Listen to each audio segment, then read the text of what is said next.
Hey everyone, welcome to the stream. We're live. We're so live right now. We're live with something new yet again. We have had many requests talking about a deck showcase type deal, so we wanted to give viewers the opportunity to showcase their decks online and talk about them, and we'll have a good time. We'll rate them and we'll just see what's up. Yeah, So we're a little late today, but we had a power outage, so that's not great. Rhode Island has got some pretty wild weather at the moment, so we are here as early as we could possibly be here. it's pretty snowy out today. How's everyone's weather? And hi, that's our son. Oh, our son is in Yeah, chat. Noisy Noivern. Hey, What's up, everyone? welcome. People Yeah. are piling in. How is your weather, everyone? How's your day been going?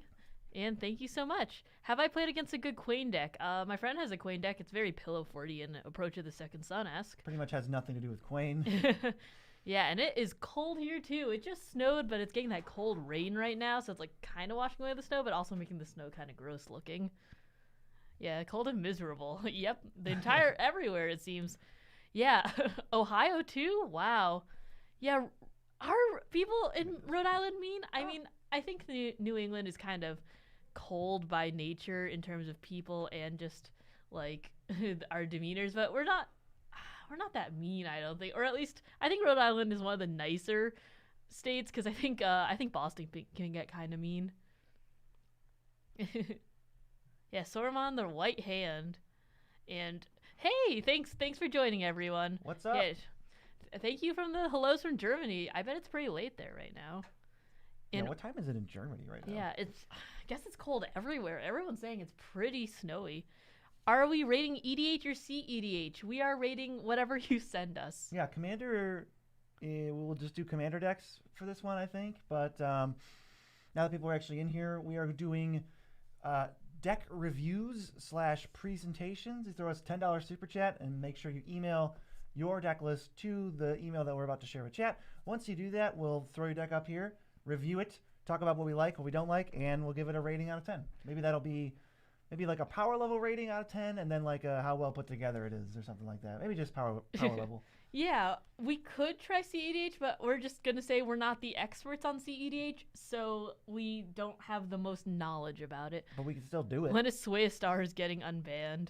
Probably, hopefully never is it getting unbanned. And we're doing pretty good today. We're actually traveling pretty soon, so we were just prepping a lot for that, and we are a little late because of a power outage. But other than that, we are having a good time today. Yeah, we're trying to do some makeup streams because we're going to be gone for like a week and a half. Not that you guys will know, because if we do makeup streams and have everything released on time, should be good. Yeah, and yes, it is the same email that you would send deck audits to. So send a super chat with your name, and then I will link it to, whatever email you send us. I'll zoom in on the Moxfield slogan because we're ready to set and look at brews. Yeah, do not send them here. Send a $10 super chat first, and then send them to the email deckaudits@nitpicking-nerds.com.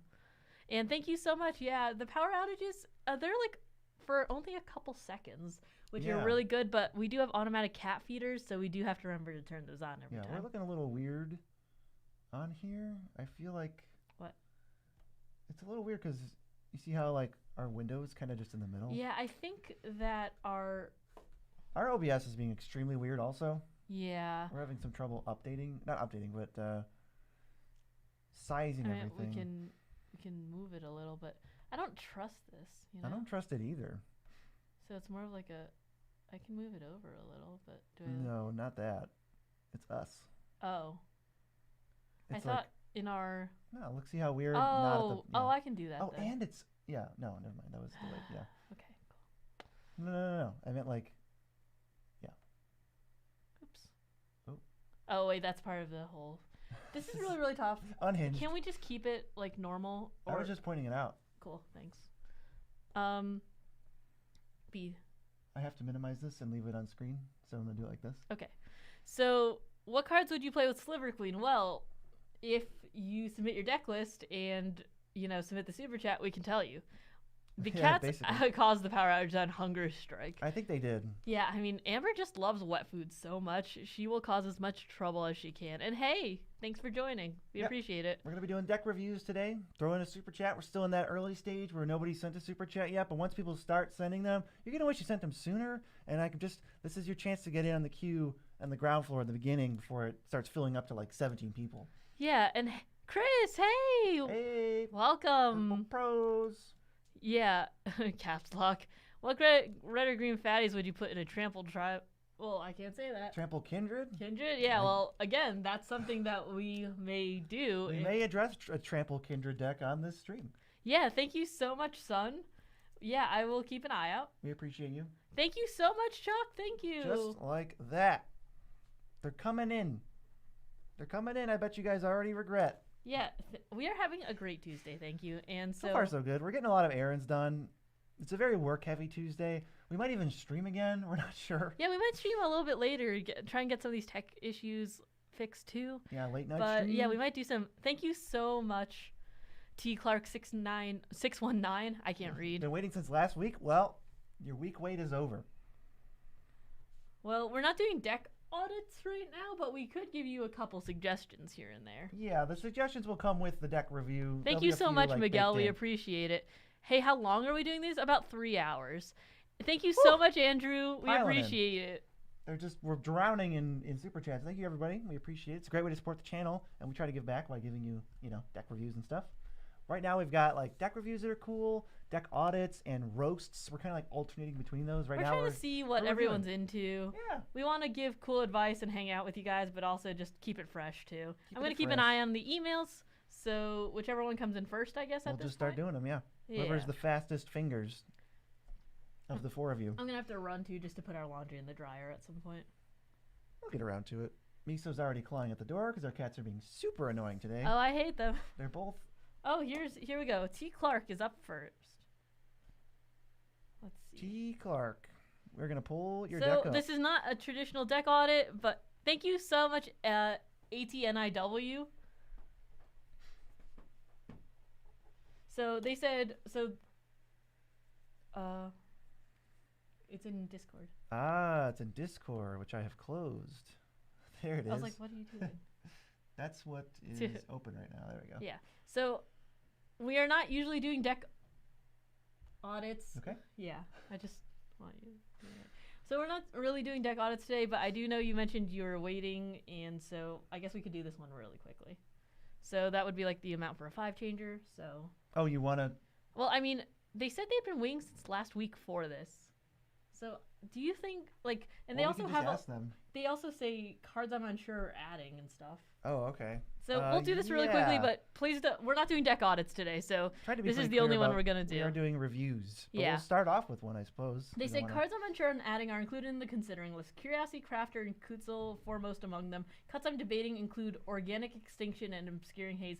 Budget isn't a main concern within reason. I've upgraded for the mana base already inbound. As for the deck currently plays, I feel like a run of gas. Congrats on the engagement. Love the content. Thank you so much. We appreciate We you. appreciate it. To answer some of the questions, yeah, half power, that's really, really rough. You're going to send a super chat of $10, and then you're going to send me your deck list at deckaudits@nitpicking-nerds.com, and I will put you into a queue once we get that. This is a set, it's a set number. We're going to give just reviews to whoever. Yeah, you will email me your deck list. Mhm. I'll post the email again. All right. So they were looking for. They said the mana base was pretty good, and they have some cards in the considering. Yeah, and we'd really prefer just even a text list would be better than just a picture because we can't really do much with a picture. Yeah, I can't work with a picture, sadly. So you said they wanted to add something specific? Well, they said that cards I'm Unsure. on adding it in the considering list. Yeah, they said you could review if you prefer. It's like, no worries, though. Hold on. No, because I think you sent. They sent what would have been 5 changes. 10 changes, right? 5. They're Oh, too okay. clever. Well, we could do 5. You okay? Yeah. We could do 5. Let's see. Yeah, no worries. It's okay. Like, we'll just do the changes really quickly. Yeah, we're not that's gonna fine. do what we usually do and just like take 10 years on the first one. We will not. We want golems. We want artifacts.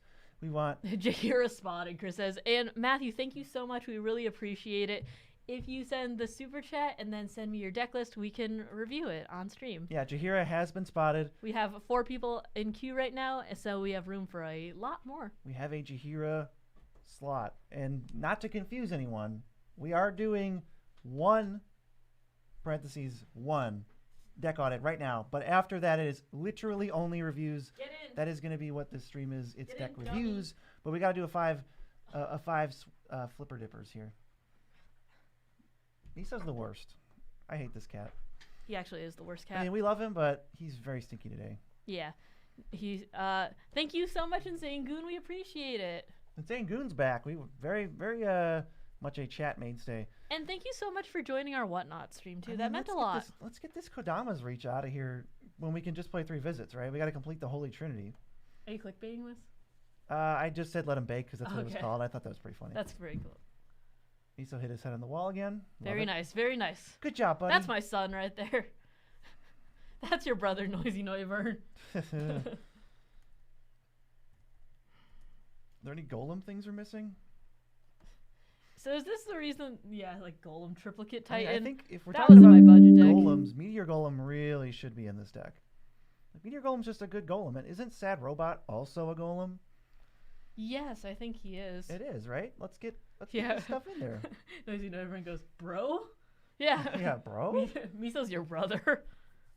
And no worries, Steven. We appreciate people just supporting us, but we are going to have another Whatnot stream on the 10th at 3 p.m. Eastern Standard Time, and we're going to be giving away a lot of stuff. This isn't an ad. I'm just really excited because we had such a good time last time, and we were giving away collector boosties every 5 minutes. Oh, it's going to be hype. It's going to be unreasonably hyped. Last Yeah. time it was so much fun. Oh, Arcane Signet in a green deck. They said Knights of Sweet's Revenge. Alert, I was alert. like that. I know Chris Purple Pros in the chat really likes that with Jaheira. Yeah, I wonder. Oh, Growing Ranks is a very slow card. I'm not a big fan of that one. Golems is good. They're all 3/3s. Makes sense. Populating also makes sense. Witch's Oven makes foods. Right now, can I buy a high five from Beezy? If you can reach, Beezy will put his hand up real tall. Yeah. I would high five the screen for $1. I think that's. I can't really. There isn't a lower super chat. Yeah, So food mana plus overrun. What's for not? $1, I will give you a high five. It'll look something like this, and then you'll be dedicated. How to is it. Whatnot on web browser? That's. Thank you so much, Son. We appreciate you. Son.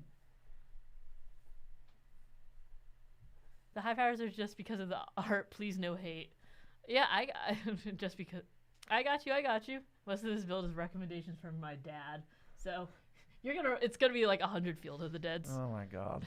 Great How is Titan. Whatnot on web? I don't know about watching, but we did stream from web because we used OBS, and it was pretty nice. It's totally fine. Yeah. Yeah, reviewing decks are not free. They require a $10 super chat sent to, I guess, whatever YouTube takes it with. And thank you so much. I just got your deck, Insane Goon. All right. So we've got 3 ads and 4 cuts. So Thank we you have so one more much, cut Christopher. and We appreciate it. 2 Send it ads. over. I like the altars. The altars are going to be good here. Greaves for the punchies. I think if you're playing blue, then you probably shouldn't even play Heroic Intervention. Why not just play another counterspell? We are going, don't send any links in here. Send them to email once you've sent a super chat. We are going to be at MagicCon Chicago. Come play with us. An offer you can't refuse. And thank you so much, Practical. We appreciate it. Send it over. Counters board wipes in every sense, and also counters other cards that are bad for you. I think blue decks and Heroic Intervention just don't mix. Yeah, they said evoke creatures are really good. Yeah, can we find an evoke creature maybe? I mean, they said Solitude, Moldrifter, Endurance. Yeah, those are all good magic cards. Yeah, maybe Solitude is the way to go. But Solitude's been sweet. It is kind of expensive. Once you've sent a super chat, but please send it to the email that I'm going to be listing below. Foundation Breaker is a good example. If your super chat name does not match up with your YouTube name, please just let me know in the email so I can match them up correctly.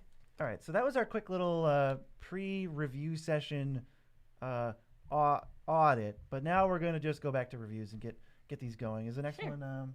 The next one is, let's see, Chuck.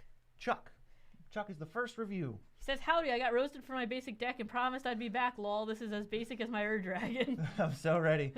We won't be mean this time. This time we'll be constructive. It's called Torbrand Garbage, the email. Torbrand Garbage.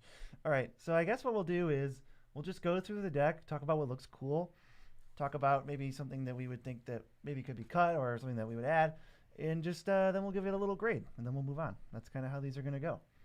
Chandra, I think the plus probably makes it worth it just because you get to deal 4 to everybody, but I have not been super happy with Chandra in Commander. Obviously, you've got all of the like pingers. They're going to deal 1 damage whenever you do anything. Whenever someone takes a game action, they're taking damage. Leyline Tyrant can burn somebody. How do you feel about Leyline Tyrant? We haven't talked about this card almost ever.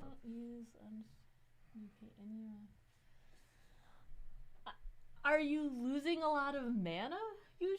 And I don't know. Just this seems like it goes in a specific deck, and I don't think Torbrand's it. Might not be Torbrand. I wouldn't say that. And thank you so much, Captain Regals. We appreciate Regals, thank you. I see Tectonic Giant a lot, which is interesting. I think this just shows how bad red card draw is. You might actually want this card. I just think it's not very good. What's up? No, sorry. I was just reading some of the chats. Chiro, I'm not sure if that's like the missing letter in your name that I just filled in. It might be the I. Yes, you can submit a deck you've not finished. We could probably give you a couple recommendations. Yeah, why not? We'll review your incomplete decks. Mana Clash. You and target opponent each flip a coin. It deals 1 damage to each player whose coin flip comes up tails. And repeat it until you both flip heads. This is cute. I don't know if it's good, but it is cute. 1 damage to each player for each land they control. I wish it was worded so that you got the extra damage every time. Another red deck with Tormenting Voice. I don't think Tormenting Voice is card advantage, and I don't think it's very good. I think you could just swap this for like Inspired Tinkering.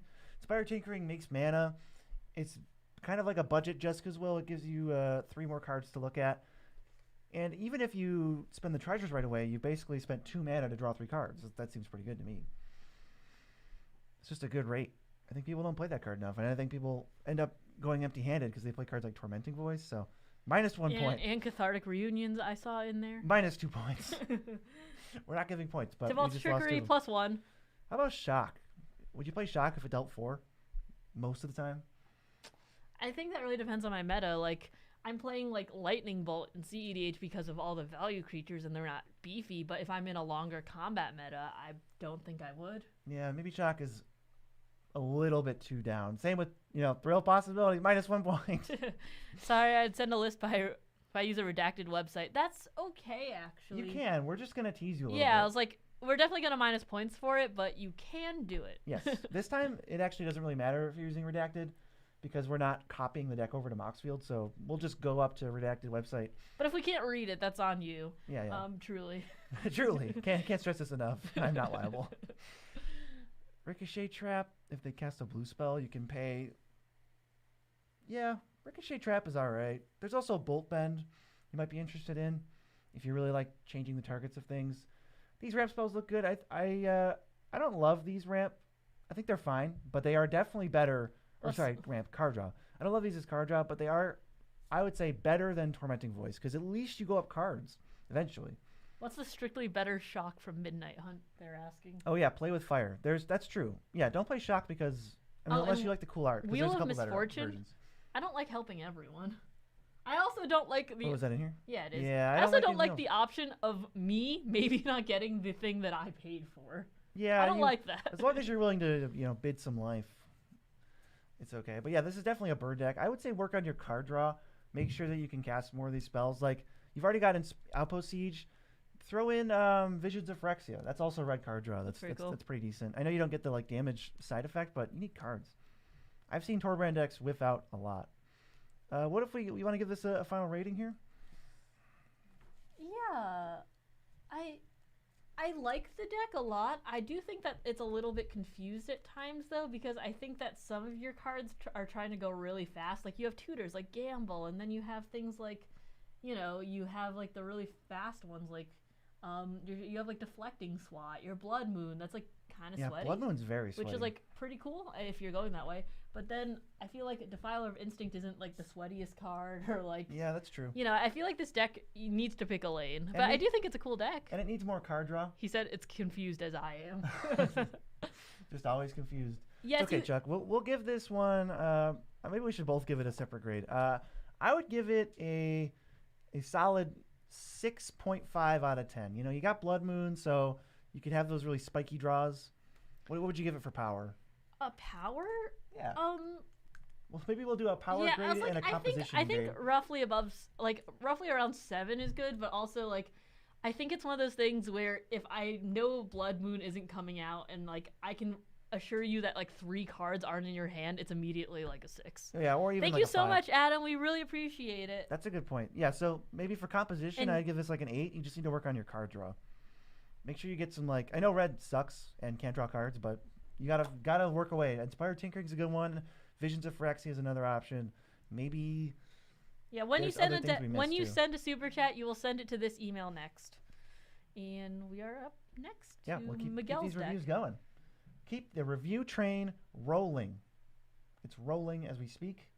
Send triplets. Interesting.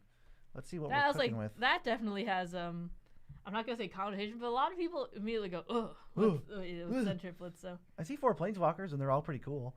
Send triplets wants you to cast your opponent's spells straight out of their hand, so they lose access to the cards. You gain access to the cards, and oh boy, am I seeing some sweaty cards. We got Esper Sentinel, Dranith, Oppo, even things like Dranith Vala, Grand Arbiter's in here, Notion Thief. Whew, we don't even care about our opponents. Screw those guys. we often do not care about our opponents, but this just screams I don't care about my opponents. Oh, it's got your baby, Mia. It's got Tail's End. Oh, I do love a good Tails End. I don't know about this. Yeah, every deck's a 7. Do you see the card in this instance that's like sticking out to me? Obscura Charm? I was going to say Telling Time. Oh, I have a soft spot for Telling Time, but Yeah. I do agree with you that Kind of it just is- random. I don't think it's worth 2 mana, especially in this deck where you've got some of the strongest cards ever printed. T. Clark, you're gonna go to NN Deck Audits on Moxfield. Thank you so much, Stormtrooper. We appreciate it. And then your list is on there. It should be named the same thing that. Yeah, it was like Let 'em Bake, or it's our most recent deck probably. Vega's cool because whenever you cast a spell from their hand, which is not your hand, you draw. Always love that little loophole. Oh, and here it is, folks. We've got Time Sieve, Mana Crypt, Soul Ring. Even the Millennium Calendar's in here, that might not ever come to fruition because I think you're just going to win with Mana Crypt and Soul Ring. Basalt Monolith, too. And then every enchantment you've ever thought about. Yeah, when every deck's a 7 and you choose to play your opponent's cards, is your deck always a 7? Yeah. That is how it works, actually. No, your deck falls to a 6. Telepathy. Oh, Telepathy's so brutal. Stasis. Whew! Celestial Dawn. I couldn't even tell you what Celestial Dawn does. It gives everything the ability to be white. And oh, okay, you can spend mana like it's rainbow. This deck's not messing around. We're becoming the Monarch too. I'm actually kind of surprised that since you have a lot of spice in here, you're not running like Ancient Tomb and stuff. That might just be a my thing, which is completely understandable. But if it's artifacts and it's sweaty, I usually think of like Ancient Tomb. Yeah, turn and 1. thank you so Ancient much, Tomb Signet. Jichiro. Thank you so much, Brandon. We really appreciate Thanks, it. Send guys. it over. You're keeping the lights on over here. We're keeping Amber and Miso fed. They don't get dinner tonight. They might even go to college if we keep this up, you know? Yeah, Summary and dismissal, please, we're also really not excited to fantastic. go to MagicCon Chicago. Come through, come play games with us. We really want to see it. Maybe this is... I feel like you, Evanescent, should probably play Tivit in this deck because you have Time Sieve already. So Tivit plus Time Sieve is infinite, or Time Sieve. It is an infinite combo, and this deck doesn't look like it wants to stray away from winning the game in 0.5 very seconds. spectacular fashion in ways that may be undesirable for opponents. So I think that that's probably something you should add. I love Teferi. I love Dakon Shadows Player. It's just such a sweet card. It's probably not up to the power level of this deck, but it is sweet. It is still cool. Same with Ashiok and Tasha. Teferi is good. Yeah. That might be the only one I leave How in. many are in queue right now? It's like Kind of a lot. 1, 2, 3, 4, 5, 6, 7, 8, 9, 10, 11. There are 11 people in queue, and I am missing Christopher, Mabel's. I'm missing Captain Regal's. I am missing Jay Chiro's deck list. And thank you so much. Lunar Light. Lunar, I do have your deck list in here, so there are 12 in queue right now. Yeah, we're gonna keep. Or things are gonna speed up as we start getting a rhythm going. But yeah, so I think this is a completely nasty deck. You've got Dramatic Reversal. You've got Isochron Scepter. So you might as well add Tivit to go infinite even more. How do you feel about this deck out of 10 for power level? I mean, this is spicy, but also you have like Chronic Lantern. Yeah. I feel like It's for the centriplets to cast red and green spells. yeah. I It's guess. probably like an 8 out of 10, 8.5 out of 10. I think 8.59 is like borderline CEDH, and I'm not sure if that's. We don't think it's there. I don't think this. Maybe is just there. an 8 out of 10 then. I think 8 is like Because you've got Millennium Calendar. Millennium Calendar. Go for the throat. There's a few telling. Thank you so much, time, South Sun. Send it Summary over. Dismissal. Even Chromatic Ori is a little weird. Hit us up on Twitter. We also do have a meet and greet during MagicCon Chicago. It's on their website. Go check it out. We're on Friday. I'm hesitant to give a 7, chat. You guys feel free to throw out some 7s, but maybe Yeah, I was like, this 7.75 to 8. How about composition? Maybe like a 9. It seems like you know what you want to do, and it's pretty focused. The only thing is just like there's a few cards that are bad. Maybe that were from a weaker version of this deck. Yeah, the classic So you can 7.9. 7.9. Let's walk through that scale. I'm ready for the next deck whenever you are. Sure. Andrew, you're up next. He says, you both have audited this deck before, and I've done some eds to myself. Let's see how you did. Yeah, let me see it in its entirety. Let's see. This is a Where Are They Now Deck Audits edition. Ooh, it's Lord Windgrace with the sick art. That is cool art. Well, for WinCons, I already see Craterhoof Behemoth. I will probably never support Ren and Realmraker being in a commander deck. I just think that card is so bad. It's really, really rough. We were talking, actually. Thank you so much, Adam. We are not doing deck audits right now, but we will review it. Yes, we are going to be back to audits. We're going to be rotating between audits, reviews, and roasts to keep things fresh. But yeah, Ren and Realmraker, we were just talking, right, about how we thought it was like... Subpar. It's like Chromatic Lantern. But worse. But it draws you a card, but it doesn't tap for mana, and it dies after a turn. It's like, ooh, I don't know. That's pretty rough. Murderous Rider, I think, is a low synergy card. I really only like it in Zombies, Zombie Kindred. Outside of that, you could probably cut it. But there's all of the landfall cards you would expect. Like we got Scoot Swarm, Avengi, Grulade Man, Rampaging Balos, Phylas here. The gang's all here. Turgid even. Oh, and Nesting Dragon. I like Nesting Dragon. I think that's a fun one. We're going to be tutoring lands. Hopefully Field of the Dead? Where is it? Perhaps I remember Field this of the deck because it had so many basics. This was the one. Yeah, this was the nasty Windgrace, which is just blowing up all the lands. That's the one. That's really funny. That's the one. I now remember this deck. Okay, cool. But yeah, I would still cut Ren and Realmraker. But yeah, for those who don't remember or weren't there, this is a Windgrace deck with 33 basics in it that is playing like Ruination and all of these ridiculous cards. Ooh, since we audited this deck, a card you really need for serious is Wave of Vitriol. It's a 7-mana Ruination. It ruins all non-basic lands. That's pretty cool. And then they have to go get basics. But let me tell you how my decks work. I'm not playing enough basics. If you wipe 10 of my lands, I'm only going to get like 2 or 3. Yeah, I have a friend who, in my Door to Nothingness deck, got the door exiled, didn't have my other WinCon Approach of the Second Sun at that point, and then he had Assassin's Trophy and Radiant Performer out and got rid of every permanent we had, and we didn't have enough basics in our decks to recover from that. He's like, some of the things we were saying at once was like, what, you're not running enough basics for, Radiant Performer Assassin's Trophy? Yeah, come on. Insane. This is a deck building here. Yeah, so this deck's very spiky. It's got all the land destruction, all the basic land searchers, which I think is very funny. It's like a different take on Southside, I understand. I got you. So for composition, this has got to be like a 9 because you know what you're doing and you're playing all the basic cards that are specific to that. And you only have the bare necessities of, lands that have forest types that are shock lands that you can go fetch up with nature's lore and stuff. So super sweet. Power level. Since you're trying to wipe all the lands and Windgrace is pretty good at recovering from that, I would give it like a 8. Like an 8? Yeah. I think this is spicy. If we want to say that 9 and 10 are CDH. Wait, what? This is maybe an 8.5. Apparently, they said, Beezy, did you get a hit of dopamine when they released the new Field of the Dead art in Karloff Manor today? No, I didn't see that. Are you kidding me? I'll look it up. Let me see if it's on Scryfall. Does Scryfall work that fast? Looks like they're not that fast. I'll look it up.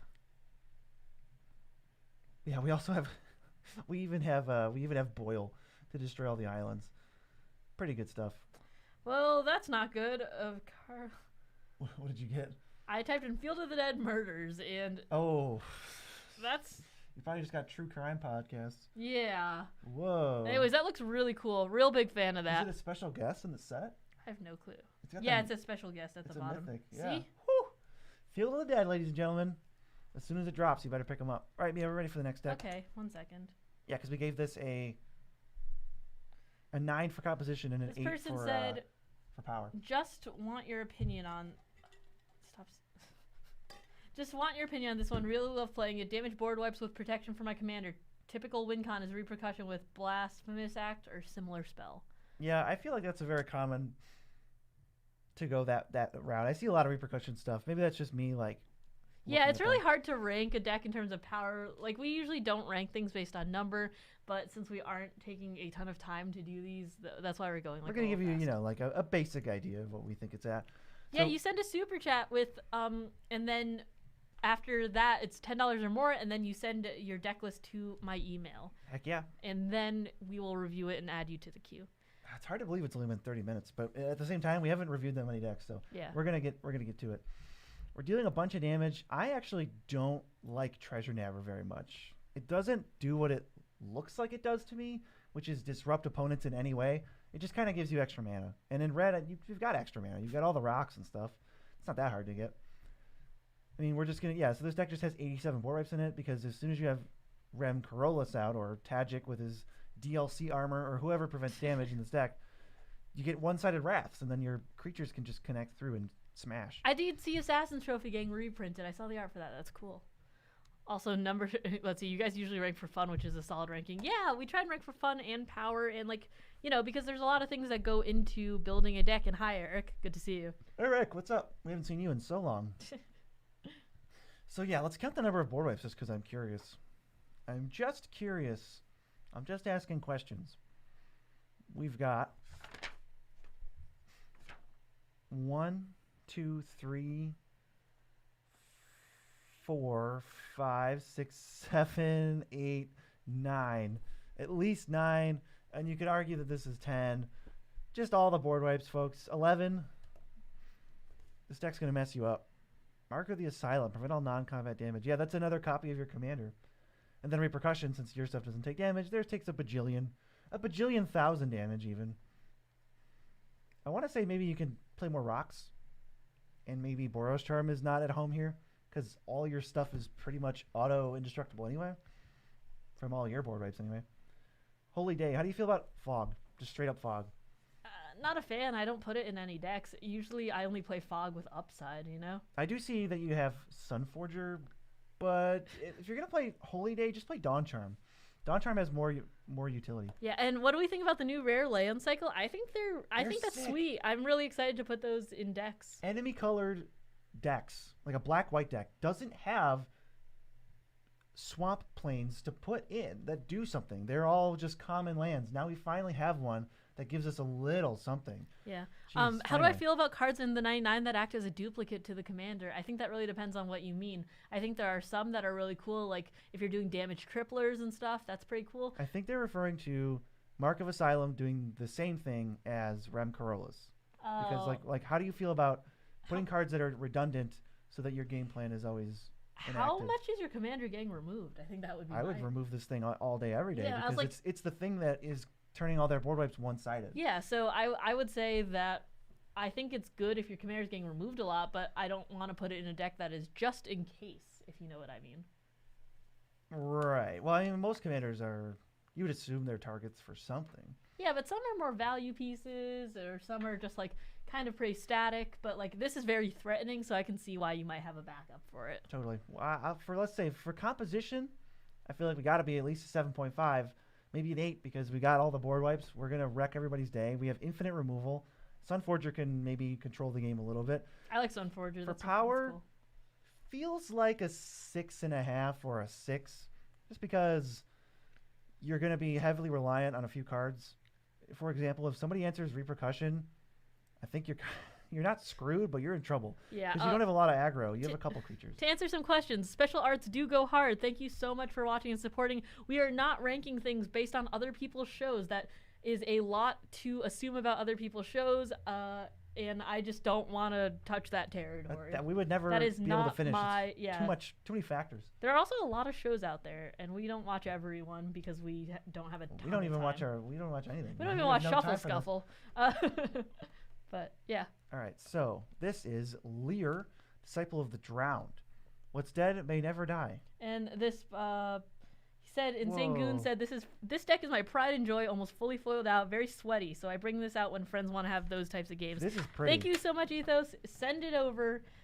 And we all love a good deck that's yeah, like, this is pretty. you know, that's just our pride and joy. Ethos, and thank you so much, Jhiro. I've been waiting for yours. Ethos makes me think that, yeah, we're doing deck reviews. Probably didn't mention that. People are finally filtering in. You know, people are filtering in and out. There's 130 of you right now. We are doing for $10. We'll review your deck, go over the cards we like, go over the cards we don't like, and then just give you a final, like, grade out of 10 for composition and one for, like, just for funsies, how strong we think this deck is out of 10, like, just as a nice little cherry on top. This is gorgeous. This is so pretty. I mean, yeah, you know, did a really good job picking. There is some crust here. There is some crust. I mean, but you know, that's to be expected. It's to be expected in a triple decker sandwich. They said Lear plus Hullbreaker Horror giving standard flashbacks. Standard flashbacks. Yep. Oh, and they won it too. It says champions in their store's name.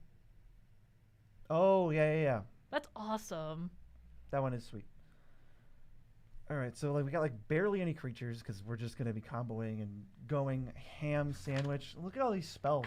There's so many, it's like hard to parse. I know that we can win with Nexus of Fate, taking infinite turns, the best interaction like Chain of Vapor, best cantrips. I just see a. I wonder if Suspend is good. I have not thought that Suspend is that good. Because you could just play. Is it that bad to play like Pongify? You already. Oh wait, do you have Pongify? Am I crazy? I don't see Pongify. So yeah, I think I'd rather just play Pongify than Suspend. Especially if you already have the other copy. Brain Freeze. Oh, Frantic Search. It's got to be so silly in this deck. Factor Fiction. Oh, sorry, JBSIM. Thank you so much. Ignore my last email. I'll tell you to ignore it too, but I got it. Thank you. Word. And thank you so much. I really love my Ramos deck too. It's like really funny. They got the blue Mana Crypt, Mia. Oh, that's sick. This is a really pretty deck. But yeah, I strongly encourage everyone to make decks that are just really fun to them, even if the win con's pretty stupid. You know, Imperial or Archangel, Door to Nothingness. Just have fun with it, really. Are there any lands you think they're missing out on? I know they have Mystic Sanctuary and like Ancient Tomb. I mean, if I want to go, yeah. We're mono blue and we're going very sweaty. If I want to go full sweat, I have aren't they missing a couple fetches? No. Oh no, they have flooded. Alara. You don't actually need all islands. Yeah. So there's probably a few like you could play. There's like Oboro, Palace in the Clouds, and there's probably whichever other one is from the original Iganjo cycle that you could play. Yeah, the email is right here. Sorry. I'll post it again. Keep an eye out for untapped blue lands. That would be like an upgrade for you. I'm not saying go into a Field of the Dead mana base, but it's always an option for us looking to get a little extra sweaty. Yeah, no, this is a gorgeous deck. It's so pretty. For looks, 10 out of 10. And hey guys, thank you so much for joining. Yeah, showcase of counters that don't counter. Yeah, no, that's awesome that you built such a pretty like Ramos deck. There's so many like cool cards that you could put into like 5 colors. For Cephalid Coliseum, Chris says. That's one, yeah. So for like composition, where do you feel like? We're probably at a 9 out of 10. Pretty much does everything. Yeah, this is very spicy. It might just be that maybe some of the cards are slightly suboptimal, like a tiny bit.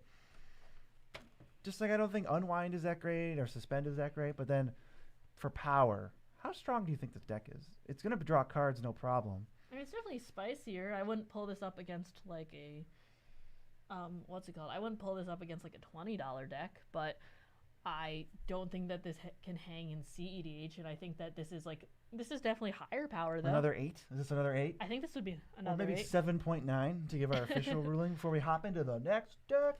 Okay, one second. This is our son, and also Christopher Mabels. Please send your deck list. We are missing it. If you want to catch up on chat, I can go get us New Waters. I'm sending the other one. This is our sons. Oh, our son. We gotta both be here for our sons. This is our sons. Please. This is our son. Bestest Boys by our son, Noisy Noivern. Let's sort by mana value. We've got Kroxa and Kunaros. Maybe it can hang in CEDH, and maybe not. I'm just thinking about like the metas and stuff, and it can go pretty fast. So. Yeah, I don't know if it would hang in CEDH. I would hesitate. Yeah. I would hesitate to say yes on that. I do notice that you're playing the Strictly Better Grave Titan, aka Blight Titan. So, props for that. There was one video where we mentioned like all of the Titans. We say like blah blah blah, and I can't remember the black one. And everyone in our chat goes, "It's Grave Titan. What do you?" And we should have said Blight Titan. We really should have. That's really on us. Yeah, the Mind Break Trap, that is like $75 right now, and that's disgustingly expensive. Wait, Mia, did we make that video, or was that just a video in our heads? I don't think we made that video. Whoops, maybe we didn't. I don't know. But somebody commented about, because we joked about not knowing the Black Titan, and we were thinking about making a YouTube short where we just go over the 5 Titans: Sun Titan, Frost Titan, Blight Titan. Thank you so much, Kutsuyo. We appreciate it. Because YouTube shorts always reach past your target audience, so people would get so triggered that we got it wrong. I could see that just being a giant troll. I feel like that would be good. Wow, thank you for the super chat. This is great. This is good. This is good stuff. Yeah, there are a lot of locusts here. I love Incarnation Technique. It's such a good reanimation spell. It's seriously dope. I can understand Big Score and Windfall. They said please do it. But if you're in black, I don't know if you need to go to those things. They feel a little suboptimal. Collector's Vault might be good. Virtue, yeah, I haven't tried Virtue yet. I want to. It feels like it's gonna be playable. This deck has so many new cards. I just wish it wasn't a sorcery on the adventure. Out of the Tombs. Mills cards. And it gives you bonus. Yeah, because when you got stuff like Mesmeric Orb in here and Altar of Dementia, I just see stuff like Big Score and Windfall's not going to look that great. I might just hey, want Nick, more removal. Thanks for joining. We appreciate you coming in and stopping by and saying hi. Oh, what's up, Nick? We're doing deck reviews this time. Yeah, we're just like a little bit of a showcase, a little bit of advice. Overall, just hanging out and having a good time. If you haven't liked the stream, please like it so BZ doesn't get disowned by his family. Yeah, my family will disown me if they don't get the stream to a certain number of likes. So I would really appreciate it. Our son says Resolve is my favorite card in the deck. Resolve. Which one was that? I'm sure I just said it. Maybe Nahiri's Resolve? Oh, Nahiri's Resolves? Because it says you just flicker. We are not fitting Grave Titan into everything. We're not fitting Grave Titan into anything. I would say you could trim some of these top-end cards like Shieldred and... yeah, I'm not a big fan of Shieldred. Light Titan, maybe Combustible Gearhulk. Either for like earlier creatures that do what you want or late-game creatures that are just a little bit more impactful. Yeah. How do you feel about this one? I would say the power's probably in the 6 range, like a 6.2. I think it's definitely lower, especially with those top-end creatures. Yeah, the top end feels like, you're holding back a little bit, except for Razakath, who's, I think this is fun, though. I think that's cool. Hitting dislike now because BZ doesn't like Demir. I'll give this, a 7.5 for composition. I think it's cool, yeah. I think there's a few cards that don't fit in or don't do the best possible version, but the deck knows what it wants to do. They also said it's 31 lands plus 3 MDFCs. That I do agree that might be a little bit greedy. That's a little bit greedy. You can cut some of these like thrilling discoveries for what's it called? For some lands. Let's see. Okay, sent the next one. Next. Says, hi, this is my deck list for y'all to look at. It's just fun and a little janky, but I love seeing unique situations. That's cool with us. It's Gandalf. Gandalf casts... Gandalf, okay, whenever you cast a spell with 5 each opponent reveals, and then if any of those cards shares a type, you copy it, and you can choose your targets. Otherwise, you draw a card. That's and also, cool. Each opponent draws a card. Very weird. I'm looking at this deck, and I'm seeing a 5-drop in the first row of creatures, and that's already like, here we go. Can you guys call out your fave image of a deck, maybe? Image? I'm not sure what you mean, image. Yeah, do you mean like our favorite card art? I mean... I'm a real big sucker for Space Lands and the Demonic Tutor from the Strixhaven, the Japanese archive one. So this deck knows what it's doing. It's trying to be a little bit more janky and a little bit more slow and fun. And there is a Hullbreaker Horror, which is the only one that stands out to me as maybe this doesn't give you the desired outcome because it's a pretty spiky / unfun card. I mean, there's just... What is the average mana value of this deck? 4.6. That's probably one of the highest ones I've ever seen. Simic Signet? I would try to cut these signets and mitigate that really, really, really high mana value. I like that you have Beans. Beans is perfect in this deck. Yeah, I also do agree that seeing Demonic and Vampiric Tutor in lower power decks is a little rough sometimes, considering that I feel like that paints a really big target on your head when you could just be trying to tutor for something fun. I do agree. Yeah.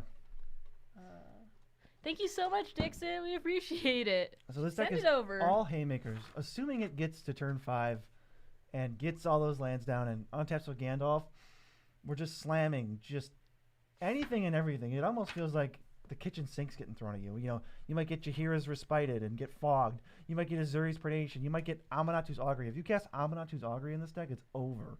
The game is over because you're just going to destroy everyone. Yeah, Hullbreaker Horror is a lot worse when in a deck where everything's expensive. Hard agree. That's true. So maybe it is a little bit tamer in this deck. Still can be good though. I'm always suspicious of a Hullbreaker Horror. Thank you so much, Zanzibar. We appreciate it. Send it over. Hullbreaker Horror goes infinite with Lantern and Soul Ring, right? Because you I think so. play Soul Ring, bounce Lantern, tap for 2, play Lantern, bounce Soul Ring, use the one floater to play Soul Ring, and you get an infinite cast triggers of artifacts. That might not amount to much. But oh, you know what? This Hullbreaker Horror, it might go infinite with Greaves too if you have like these 2 mana dorks. But it doesn't matter. It's just like, just be careful. Just be careful. It might happen. It could happen to you. For composition on this deck, it feels more like a fun deck. So like for fun, 9 out of 10. Composition's maybe only like a 5 out of 10 because it's just cards you like, which is totally fair. Yeah, I think this is super cool, but the high CMC makes the power drop immediately. Yeah, and maybe a 4 out of 10. we're excited to see you too. Are we playing any ticketed events? Not yet. We may not. Some of them take a really long time though. So if they have a boxing league, we do have fun doing those. We do like cracking boxes and playing Magic with them. For power. Yeah, and thanks for hopping into the stream. We appreciate everyone who visits and just hangs out with us. How about for power, Mira? What do you think?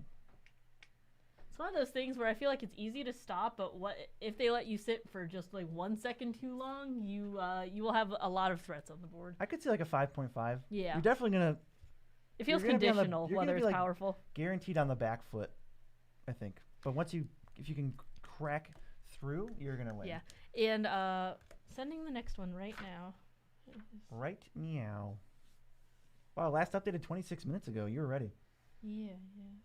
Hold on.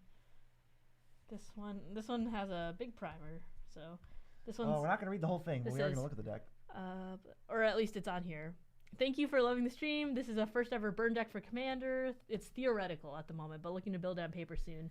And they're going to be ordering from Card Kingdom, which is actually the sponsor of this video today. What a great It's decision. insane. Thank you so much. Let's get that up here. Thank you so much for just really bringing that up to us and having us have a really good segue. Card Kingdom is a really great place online to sell cards and buy cards. And we have a link in the description that you can use and tell them we sent you, and all the packages are in one convenient place. And the logo moves around when it's time for the sponsored ad read. Isn't that sweet? I don't think of any other company that has logos moving around. So use our link to tell Card Kingdom that we sent you, and they will be very happy. You won't. It's like you don't have to spend any extra money, but it does help the channel. Yeah, long live Card Kingdom. Yeah, and so thank you so much for letting us segue into that. So we've got a burn deck. And so win by burning out opponents. Use Urbrass to regularly wipe small creatures, creature treasure tokens, keep the spells rolling. Win con is Aetherflux, and the backup is Worldfire, which may be too ambitious. Worldfire. Avoid infinite combos, no land destruction or blood moon, no blah, blah, blah, and no soul ring and that sort of thing, no budget restrictions. Yeah, I think this demand answers card is going to be good for red decks, especially artifact decks. So I'm excited for that one too. Because if you sacrifice an artifact, forget the stupid discard mode. That's an option. But sacrificing an artifact means this card can actually be red card draw, which is unheard of. Quite literally unheard of. They basically gave us, red village rights. And when you color shift it, I get more excited about it. If village rights was the only black card draw, it would be great. Yeah. Also, Nick, thank you so much. We actually just did a CEDH game with Howling Saltmine and Modanon on YouTube. It was one of the best games, if not the best game of CEDH we've ever played. Go check it out later if you have the chance. It's really fun. Boxing League is, we opened a ton of packs. I think it was like 24 that we got of various types, and we opened them and made a singleton commander deck in just out of all that sealed. It was so cool. Highly recommended. Did we miss any service takes? We love Field of the Dead. We love the fact that Assassin's Trophy is being reprinted, and the fact that those new surveil lands, super cool. Okay, yeah. So I think you've got Hoarding Dragon to tutor for the Aetherflux. Urbrask is kind of sort of a win con in his own right. He does do a lot of damage. I think Shiny Impetus is not going to help you out. I think maybe like these enchantments. Definitely Shiny Impetus is a card you can cut, and Primal Amulet. Those I think are more ambitious than Worldfire. It's not going to happen as much as it seems like. Oh, and the Reaver Cleaver. You're not a creature-based deck, and it does say combat damage, right? Yeah, so it has to deal combat damage. I think that's definitely a card you can cut. Get the critical mass of spells up for when you start storming off and going ham. That's going to be good. I think for composition, it looks like, pretty standard. I would give it a 7. Just looks like it does what you want to do. There's probably a few upgrades I would make. And then for power, maybe like a 5.8. Thank you. I'm Have a feeling- good one. I'm feeling 5.8 because I know these decks hinge a lot on Urbrask. At least you do have a backup and slash main WinCon in Aetherflux Reservoir, but these decks can be a little finicky at times. I definitely agree that it's one of those things where if you remove the commander, it's really just, well, maybe, I'm not going to say dirtily, but It like, can be tough to get your footing again. yeah. But you do have Torbrand and some other things. It's just decidedly worse without Yeah, that. I'll agree with that. And this one says, this deck is one my friend and I built, homage to the Zendikar Rising party draft archetype that we farmed on Arena. It's bad creatures as an homage to the set, Pack Beast, Bug Catcher, etc. So please don't be too harsh. No, we're not going to be harsh. This is just reviewing your deck. We're just going to show you what's and up. thank you guys so much for watching all of the content that we do on other people's shows too. We really appreciate it. These are our friends, and we really have a good time making it. We really do. We got Tavern Brawler. This is the one that Impulse draws to pump your commander.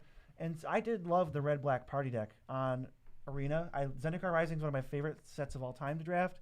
Super sweet.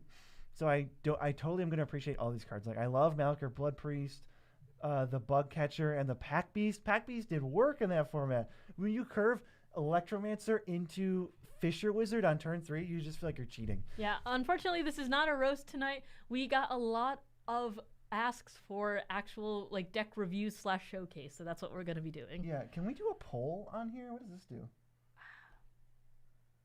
Yeah, you could do a poll. I can start a poll, so let me do that. And I want to see, because we might stream later tonight. So if we stream later tonight for like a few hours, what do you want to see? Do you want to see a roast, a deck roast, or audits?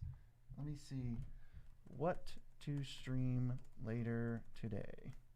I did not know we could do polls on this, but it makes sense. And I'm going to be probably doing a lot of them. BG is quite obnoxious when it comes to polls. Yeah, let us know what you want us to stream later.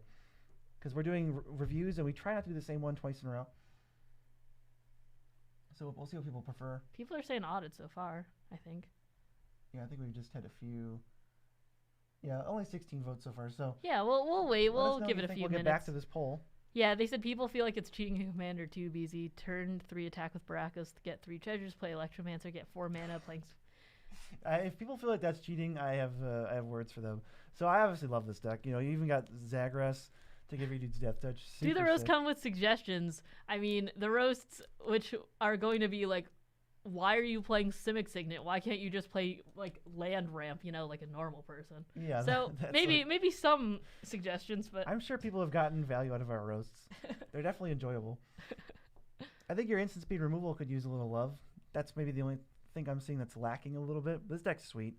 I can't be mad at this deck. I love this archetype. I think it's fun. Composition, it's got to be a 10 out of 10. Paying homage to a specific limited deck is a really cool idea. I really that love I've never even really considered. Yeah. And power. Thanks for joining. You know, we've got Mayhem Devil, we got Yawgmoth, we got some ways to draw cards. Viscera Seer could be good. Yeah, sorry you're not playing Chef's Kiss. I've been disappointed with that card, but that would be very 6.4. fun if it is. That's like a 6.4 as we go to the next deck. This is Legendary Matters. It's on Redacted. Oh, sorry everyone.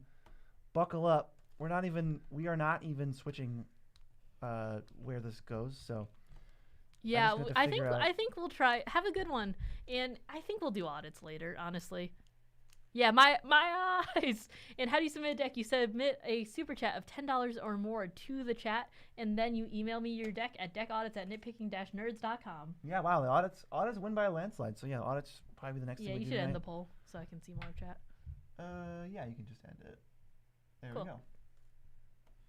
Crushed it. Audits crushed. They will be next. Yeah, so, I love the fun like homage decks. Those are cool. I don't even see a different way to view this deck. So this is how you're gonna look at it, everybody. This is what happens when Moxfield isn't used. All right, we got Aquazotz. Our commander is Reda Dravik, so I'm sure we have a million legendary creatures in this deck, all of which we would like to copy and sacrifice. Yeah, and that's an insane win rate on Arena. They said we would call it 7 wins in 10 minutes. Oh, because you would literally just crush people like that? That's wow. so good. I didn't think that was even like necessarily the best deck, so you probably just drafted. You learn how to draft the deck really well, and you can totally crush people. Yeah, that was me with learn the ins and outs of like one deck. Demir of what, Marching Machine? You drafted Demir all the time, yeah. Yeah, it was good. And yeah, thank you guys so much for really enjoying the deck audits and hanging out. We will do that later. Once we eat dinner, it'll be a late night thing. So if you guys, we can actually have a different audience of people who might not be able to make it during these kind of like afternoon streams, at least for us. Yeah, exactly. It's gonna be awesome. All right, so we've got a bunch of tutors. We got Beseech. We've got some ring tempting. Is this ring tempting that I'm seeing? Why do we need to be tempted by the ring? I don't know. Kaya's ghost form, animate dead. Maybe instead of, it could just be flavorful to be the ring. I mean, maybe. Oh, you know what? It's because when you ring tempt, you make a non-legendary creature legendary, so that Ratadravik will see it die as a legendary creature. I got you. Okay, that's cool. That's cool. What time are we gonna pop in? I don't know. Just it's gonna be later. And it's gonna I was gonna be like maybe form. Yeah, I was like maybe midnight Eastern Standard, maybe 1 a.m. And thank you so much, Miguel. I am going to email you back, but know that I got it. Thank you so much, Nick, for popping in, and we did get blasted with snow. Thank you so much, Milkman. We appreciate it. Send over your deck if you'd like. We are having so much fun reviewing. Yeah, Nick, we had like a power outage earlier. Things flipped off and then flipped on, and we had to figure out what was happening. Yeah, check your phone. You can actually put notifications on for our channel every time we post a video or go live. You can it'll tell you. So if that works for you, you could keep that on and it'll tell you when we go live. Yeah, Ratadravik is excellent at, as long as you have the sack outlets. As long as you have the sack outlets, Ratadravik and token doublers and all of this stuff just goes off. And there's backups too in the deck like Lyesa. They said ring tempting creatures go infinite with a sack outlet. That's what I'm saying. You just make legendary over and over and over and just keep doing it. So this deck is like high power. We've just got everything going on. Everything going on for us. Ring tempting goes infinite with a sack outlet. Oh, if you have like a token double or something? And thank you so much for watching us live, and Ron, we really appreciate it.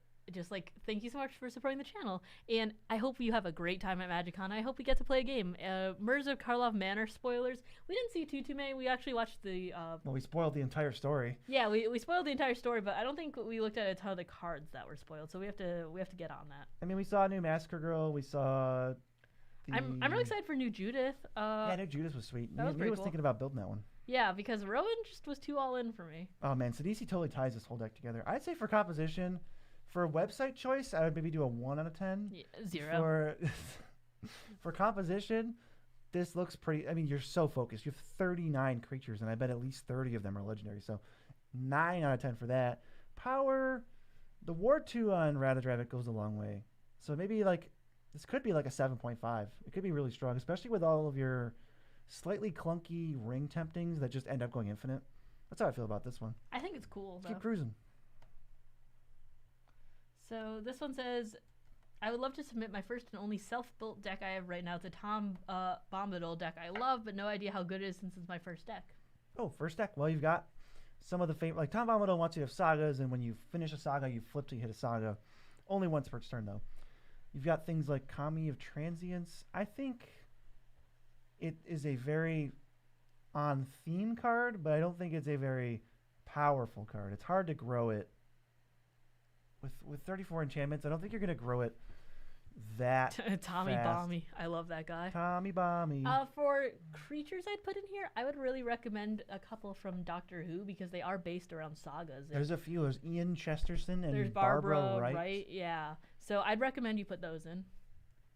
Yeah, those could be sweet. Oh, and obviously Displacer Kitten is unhinged it's so good. in this deck. Dance of the Manse, returning sagas. Maybe that's something you can upgrade over time. I don't love Dance of the Manse, but you could probably do like Brilliant Restoration is another option that probably costs a similar amount of mana when you're trying to go off. Let's not forget our Holy Trinity. Yeah, I think your 5-color mana base might it's going to be a little rough having enough basics for ramp and growth and cultivate in here. So you might not have enough to fetch at a certain point. Yeah, the mana base is a little bit. Like, I just think you need different ramp spells. Yeah, because you're not running that many basics. Also, you have a strange lack of instant speed interaction, and I'd probably bump that up at least a little bit. It's because you're so high on sagas, which we appreciate, but you can cut Chromatic Lantern for sure. Power Conduit is very funny in this deck. I like that a lot. Hey, we suggest synergistic cards. Whether they're universes beyond or not is beyond. It's not up to us. It's not up to us. It's about whether they're synergistic. Hello, nerds. Really, but it's, Oh, thank you. yeah, no, we really appreciate it. And thank you so much for supporting the channel. And Elsbeth Saga missing. Elsbeth Conquers Death? You mean? There it is. No, it's right there. I see it. Which one do you mean then? There's like Elspeth's Nightmare, but that card. Oh, they said, nah, I'm blind. Well, It's cool. Expel tier list 1. There's definitely some that are really good. I do have a Hinata deck. It's a $20 Hinata deck. I could see an Just check that Expel. out. I could see an Expel tier list. I would do a poll, but I don't even know what to poll it against. Do you want to see an Expel tier list or Not. or not? Everyone would just vote yes because it feels like free value. I love sagas. I love Tom. Look, composition, we got to give you at least an 8. I'll say 8.1 out of 10 for composition. For power, this is a kind of a low power thing unless you can get Tom Bombadil to hexproof and destructible, because then he's just like unstoppable. Maybe at that point, this becomes like a 6. But relying on sagas, What do you think know about what Gold? What do you think about weaker. Goldberry in here? Nick asked. The River Daughter, she says, I think she's good. Yeah, she can move counters. That's pretty cool. And I'm sending over the next one. To answer your question about the streaming event, we don't know that much about it, considering the person that we worked with prior was named Jesse Hill, and he doesn't work at Wizards anymore. So our only connect to the streaming part of like the new sets doesn't work there anymore. So I don't know a lot about them canceling it or any behind the scenes things. So yeah, I hope Moxfield gets an app. It's a little rough doing it on phone sometimes, but it's such a good clean UI. I love using it on desktop, and it is nice to be able to reference things really easily when I'm like tutoring, for instance. I just like go, oh, be right back, I have to answer a text, and then just like go on Moxfield real quick. Yeah, no, this is beefy creatures, extra combats, and cool attack triggers. No, Karlach is super cool. And what is this background? I think this background is cool too. Yeah, and I completely understand. Definitely go with whatever your playgroup is really comfortable at, but it looks fun. And thank you so much. We really appreciate it.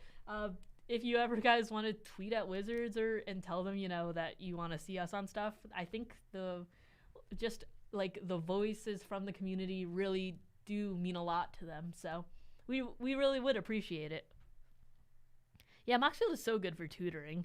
Yeah, it's so good. And they said they're working for an app for Moxfield. That's what I want to hear. That's awesome. Large tiefling women. Yeah, no, we're not big on redacted. We won't use them. We'll roast you for them. But yeah. Do you guys have any cool cards that you saw from Murders today?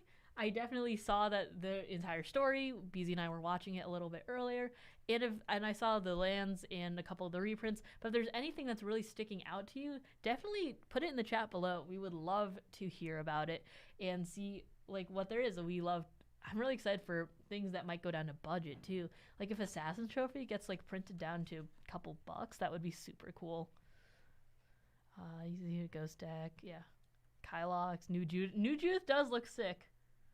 Yeah, I will definitely... Yeah, these are not official deck audits. These are just reviews today. We will be doing deck audits later, though. Yeah, the cases look cool. I like the fact that it's like the classes. Those are super cool, but it's like you have to just fulfill a certain requirement before you solve it. I think that's like very flavorful and cool. I'm not a big fan of Morph coming back, though. Yeah, Nutristani, super awesome. Goblin as you get stuff. I saw a post about that today that was like, hey, this looks like a trap for CEDH because it's a win more card, but I am excited to see it in non-competitive EDH. That seems super cool. How often do we plan on doing it? We usually do it twice a week. Usually do it Thursdays and Tuesdays around from 4 to 7. However, we are going to be traveling for the next 2 weeks, so we are going to be doing less streams during then, and we will be having normal releases like shorts and long forms, and we will be doing a few more streams here and there, like how we're doing an extra stream tonight. Okay, let's see. Yeah, the cloak mechanic, cool. New Judith goes hard. The new card that makes mana when you sack artifacts, the Goblin, that's pretty cool. Yeah, Morph is back. And Judith does need a massive setup to get going, but I was thinking about, like, I was thinking about it maybe being kind of close to like Piru and stuff, where it's like you can make a board wipe lifelink, and that's our. And so, thank you so much, Tyler. We appreciate it. It's added right to the queue. Thanks, Tyler. I'm back. We have extra combats, and we have Hardy Outlander, which gives bonuses when your commander attacks the person with the most life. I have not ever seen this background combination. I don't think I've ever really seen a deck that has Karlak as the commander, honestly. I see it in the decks in the 99 a lot, which is totally fair because it's a good card. It is a good card. Or The just, like, festivities all-out ends attackies. everything. Beezy must be excited over that. Oh, I love End the Festivities. It's such a funny card. I have a lot of fun with End the Festivities, mostly as a meme that I basically just decided to do. So with Wild Beastmaster, all the attack triggers look like they're here. You know, Combat Celebrate, Krenko, Lelia, even Goreclaw. I'm sure there's a bunch of extra combats in here, let alone just with Karlak. Hi, Gabriel. Send a super chat of $10 or more, and then send your deck through an email, and then we will review it on stream and I add you think to the we queue. need an updated version of War Cadence. It's a cool effect, but like Modern Magic, I think would just have this be an enchantment that costs like 1 in a red, and you pay red : this turn creatures can't block unless they pay 2 or something like that. You know, I feel like we're due for an updated version. Yeah, they are stapling Ward 2 on everything, and I think it's pretty. Why were they introducing so many new mechanics to this? Like, I was like reading, I'm like, okay, cases, that's pretty cool. They were like, oh, Suspect? investigate cases. Come on. Suspect. And thank you so much, Disguise. Pseudobit. Thank you. We're adding you Evidence. right to the queue. Collect evidence. Like, I don't want to. Why are there 8 new things? Just as soon as they did disguise, I was like, oh my god, way too far. They said War Cadence is a pet card. No, it's a cool card. For sure. I just think we need an updated version. Like, I'm asking Wizards for one. You do get -2 points for signets and rocks in a green deck, but you do get +2 points for having the Holy Trinity. This is, of course, on the spot. Although minus points for Wheel of Fortune, Wheel of Misfortune.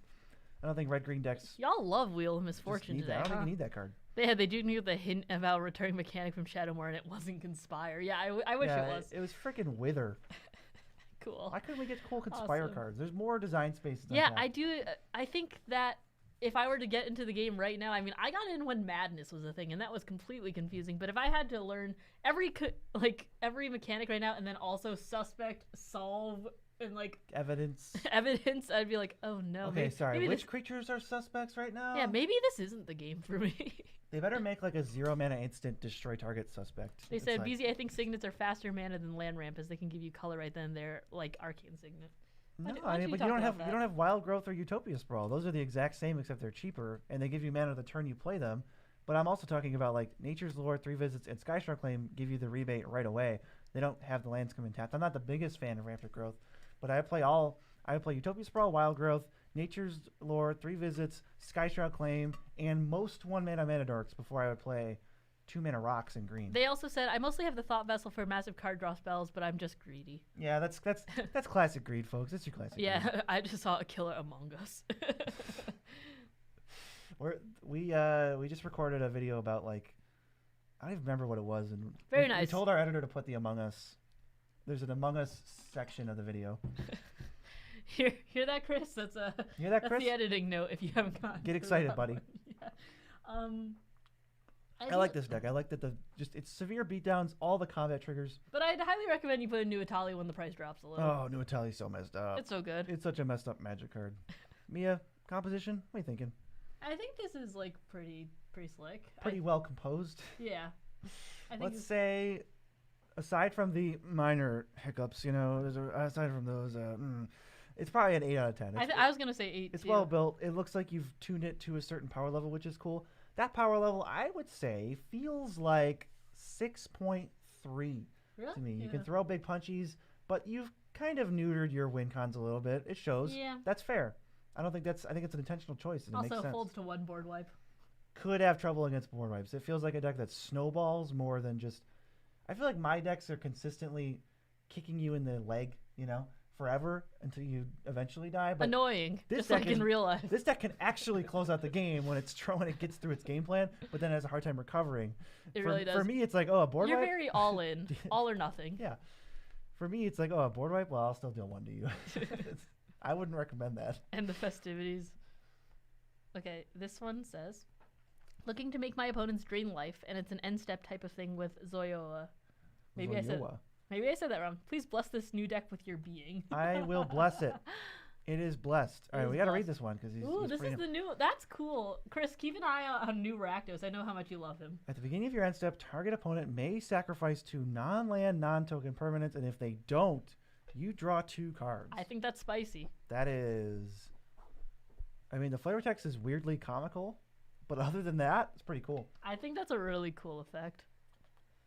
Around power level, would you put precons? I think that they'd be from 5 to 6.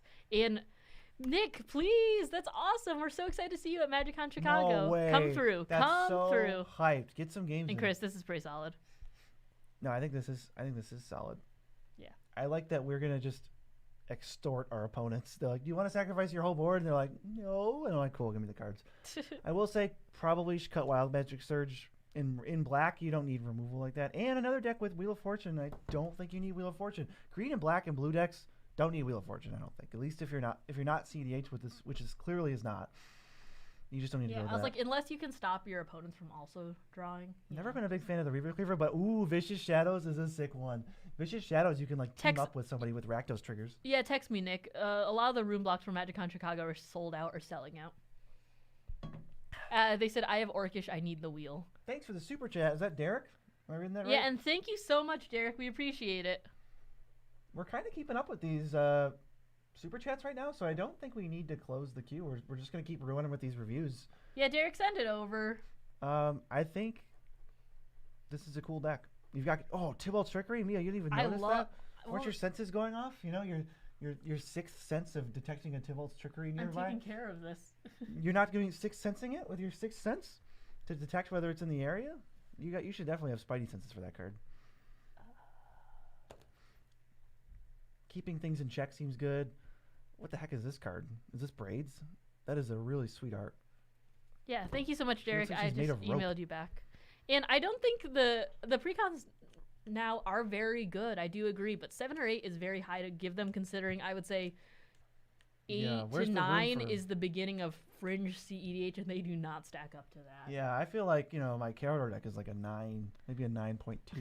See, Eric says, see, there's so many cards I recognize now because I'm like, oh, that's one me and BZ bring up whenever possible. Tybalt's Trickery is one of them. You're right. We have a brand, okay? We have a suite of like 30 cards we never shut up about. Yeah, Turgid in the 99. That's some spice right there. That's a choice. It is a choice. I mean, How do you get a deck reviewed? You send a super chat of $10 or more, and then you email me, and I will add you to the queue. It looks like a lot of value. I love the flashback effects. I think you could probably throw in a Soul Shatter instead of this Wild Magic Surge. Just taxing all the opponent's non-land things. Hey, it's Zoyola. This is a really spicy deck, honestly. I love all of the effects. I like where this is going. It's definitely not your typical red-black sack deck, which is just refreshing to see. There's nothing wrong with red-black sack, but it is a little hard to look at those decks sometimes. Yeah, like a Golgari graveyard deck. Yeah, well, what's that? Visitor Seer, Midnight Reaper? Wow. It's only in every single one of BZ's decks. Cool. What is this, a Buzzy deck? I get sick of it because it's all my decks. It is. It's literally all my decks. It is. Oh, what's this? Mishra's Bobble? Oh, interesting. Oh. Daring today, aren't we? Mm-hmm. Does your sweater say? Yeah, my sweater does say video games. It's from PAX East. Right? Pretty topical. So yeah, it's one of my favorites because it's just so like. I would say the power of this deck is pretty high. It's probably like an 8.3. This is a very spicy deck. It's on the top I like this. Sure. I want to see this in action. Come back to chat once you've played it a few times. The composition, I'll give you an 8.3 on that too, because this looks like a pretty cool way to build a Rakdos deck. Even Bloodletter is like just neat cards going on. Chat says deck doesn't have enough Field of the Dead. That is true. I've been docking everyone silently for that this entire time, but you should probably add Field of the Dead. Let's see how many things we have in queue. 1, 2, 3, 4, 5, 6, 7, 8, 9, 10, 12 queue. Queue of 12 currently. I'm sending you the next one. Deck loading. 1 second. I wasn't talking to you. There we go. Goro, and Satoru. We said submit 1 commander. This is kind of cheating because you submitted 2, but it's all right. We'll allow it. I love this Kaito art. I really like this Kaito art. That is a really cool one.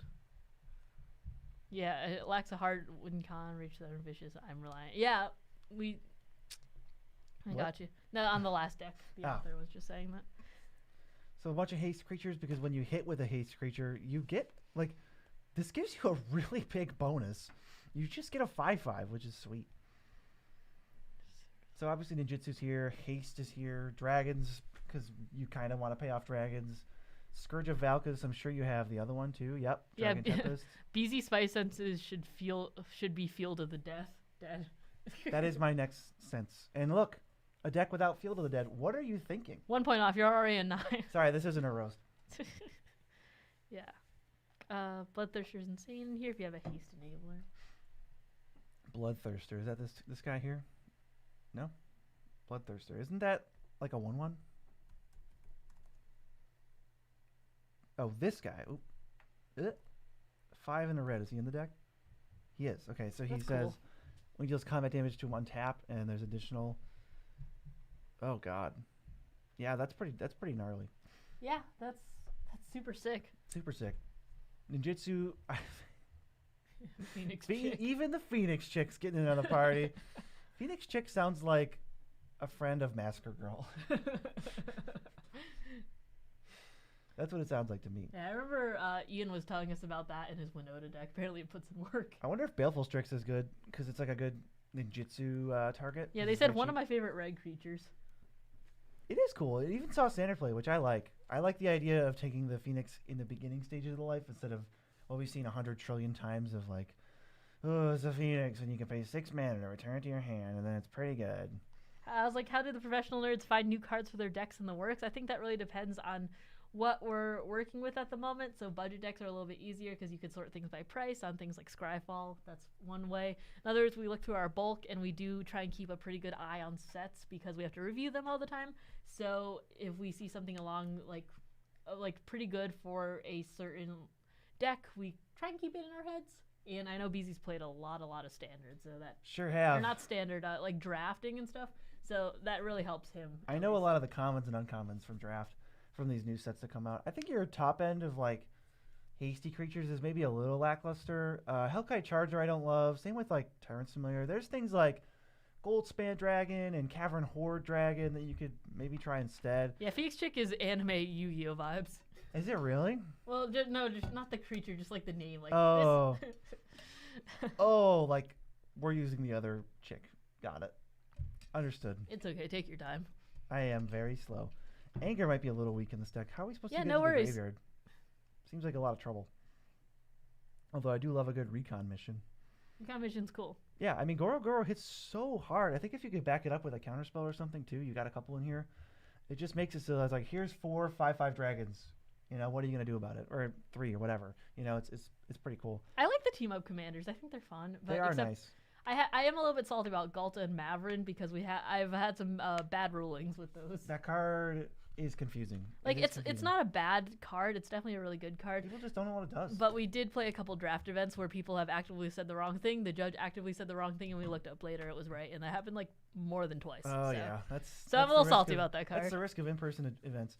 Composition, I like 9. I like everything except your absolute toppy chippy top end, and then the deck is just super hard hitting. For power, I don't know if I've graded a Satoru and Goro Goro deck for power before. I haven't either. It feels like it'll hit really hard if you can get started early, like a Ginger Brute type turn. But I would maybe say feels like mid 6s, 6.4 to 6.6. Yeah, somewhere in that range. I think that's about right. That feels about right to me. And this is Adam's Zedju deck. This deck I wanted audited, but 1 second. They're gonna say, "But I hate you." But couldn't get it in time. It's a Jeskai jank deck centered around wild research and the jankiest enchantments to win while making everyone miserable. Wild research. Yeah. So let's find wild research. Yeah. To read it for you Sorry, guys. can't help about Flesh Here we and go. Blood. Murders of Karlov Manor.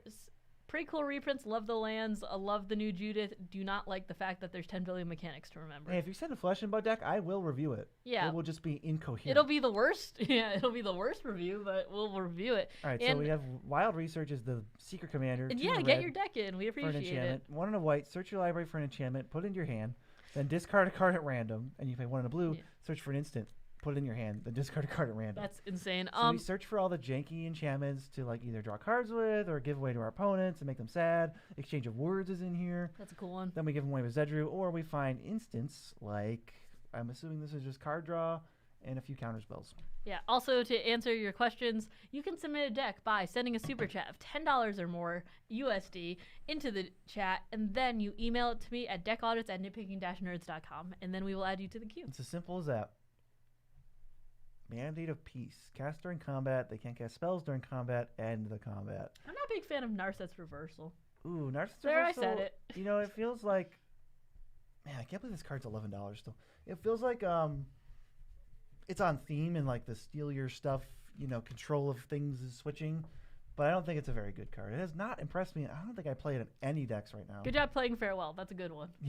Good on you. +1 points for the Farewell. Role Reversal, though, I did have in my Jekyll Hyde deck a long time ago when it was more based on like stealing stuff, and it was just kind of disappointing. Robert coming in. And Thanks, thank Robert. you so much, Robert. We really appreciate it. Booty with I will keep an eye on it, and I will make sure that we get both of your lists. Yes, thanks everyone. So yeah, I feel like you probably have too many board wipes in here. You've got Single Combat, Promise of Loyalty, Tragic Arrogance, Blasphemous Act, and Farewell. If you're drawing cards and you're trying to get your engine going, I just feel like these board wipes are going to slow down the game and not progress it, when you could just try to maybe put some more assertive cards in. So I would cut like Promise of Loyalty at least. Probably also cut Single Combat. I love Tragic Arrogance though. That's a good one. Sphinx of the Second Son. We have Oh, thoughts. extra upkeeps, baby. Extra upkeeps. That's cool though. I like Zenju a lot, honestly. It's like fun. It's like Oh, spicy. Sphinx of the Second Son is one of the most confusing Magic cards. Despite only having, what is this, 2, 4, 6, 8, 10.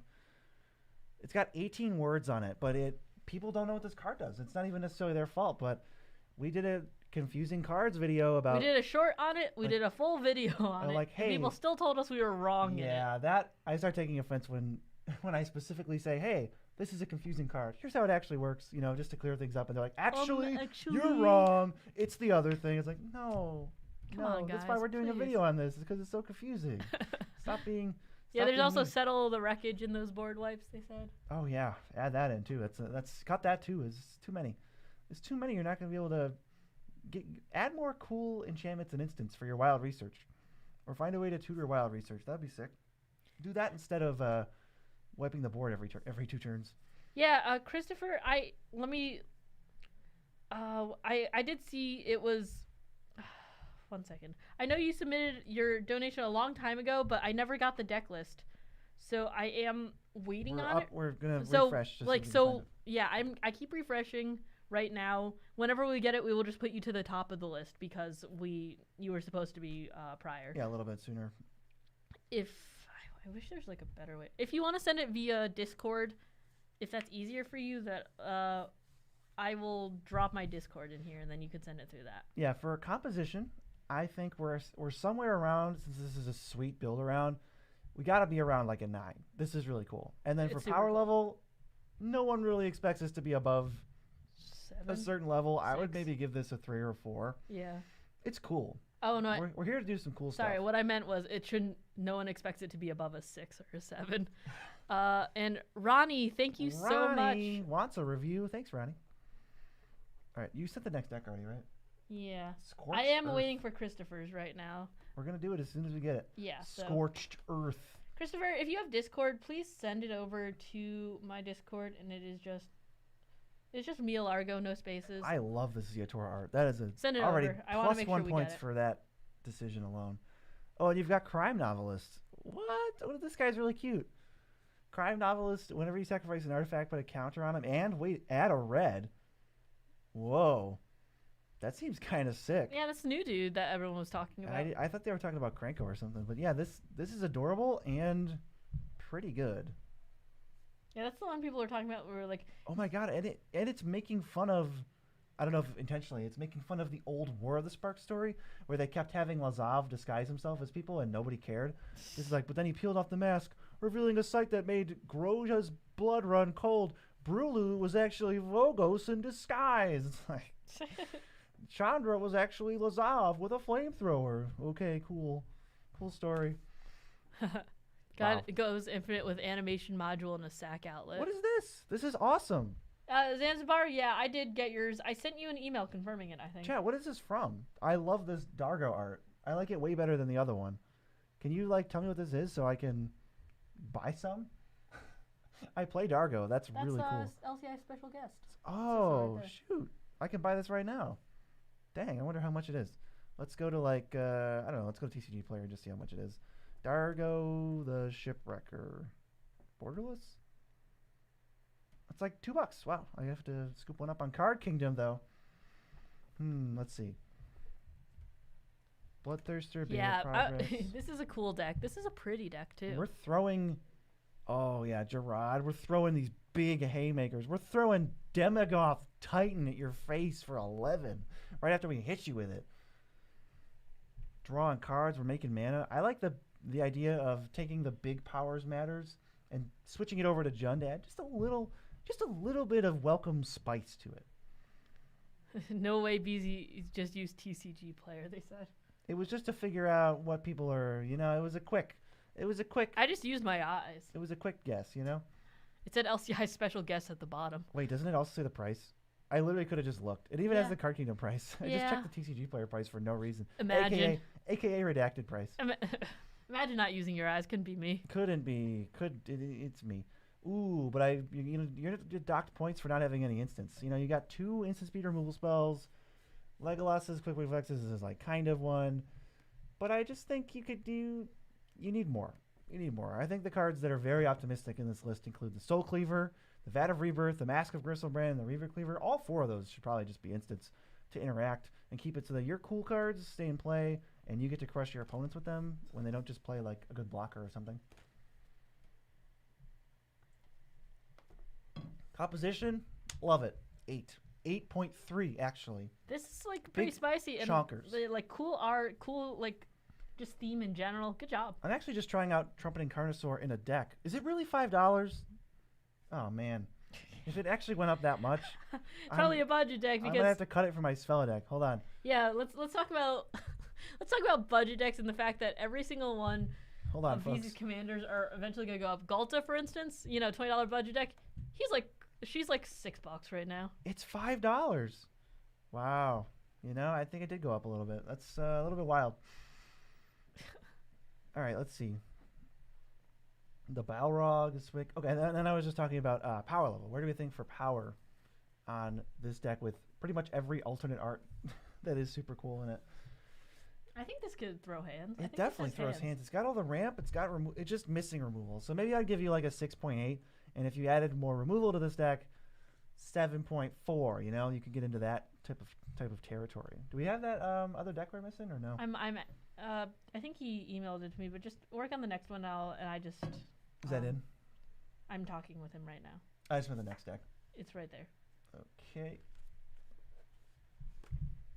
Forge parentheses treasures end parentheses. Low on lands, but generally start taking off once they get the commander out. Lots of treasures. Try to stay with the gain and drain strategy where each opponent loses life. Can easily win with commander damage. Ruthless Technomancer can be a house. Sacrifice your commander for 20 treasures. Easy. Some flavor pieces in here for fun. Dixon, we have not done yours yet. Enjoy. Yeah, there is one person ahead of you plus this one, and then you are up. Menace. Ward. Sacrifice creature.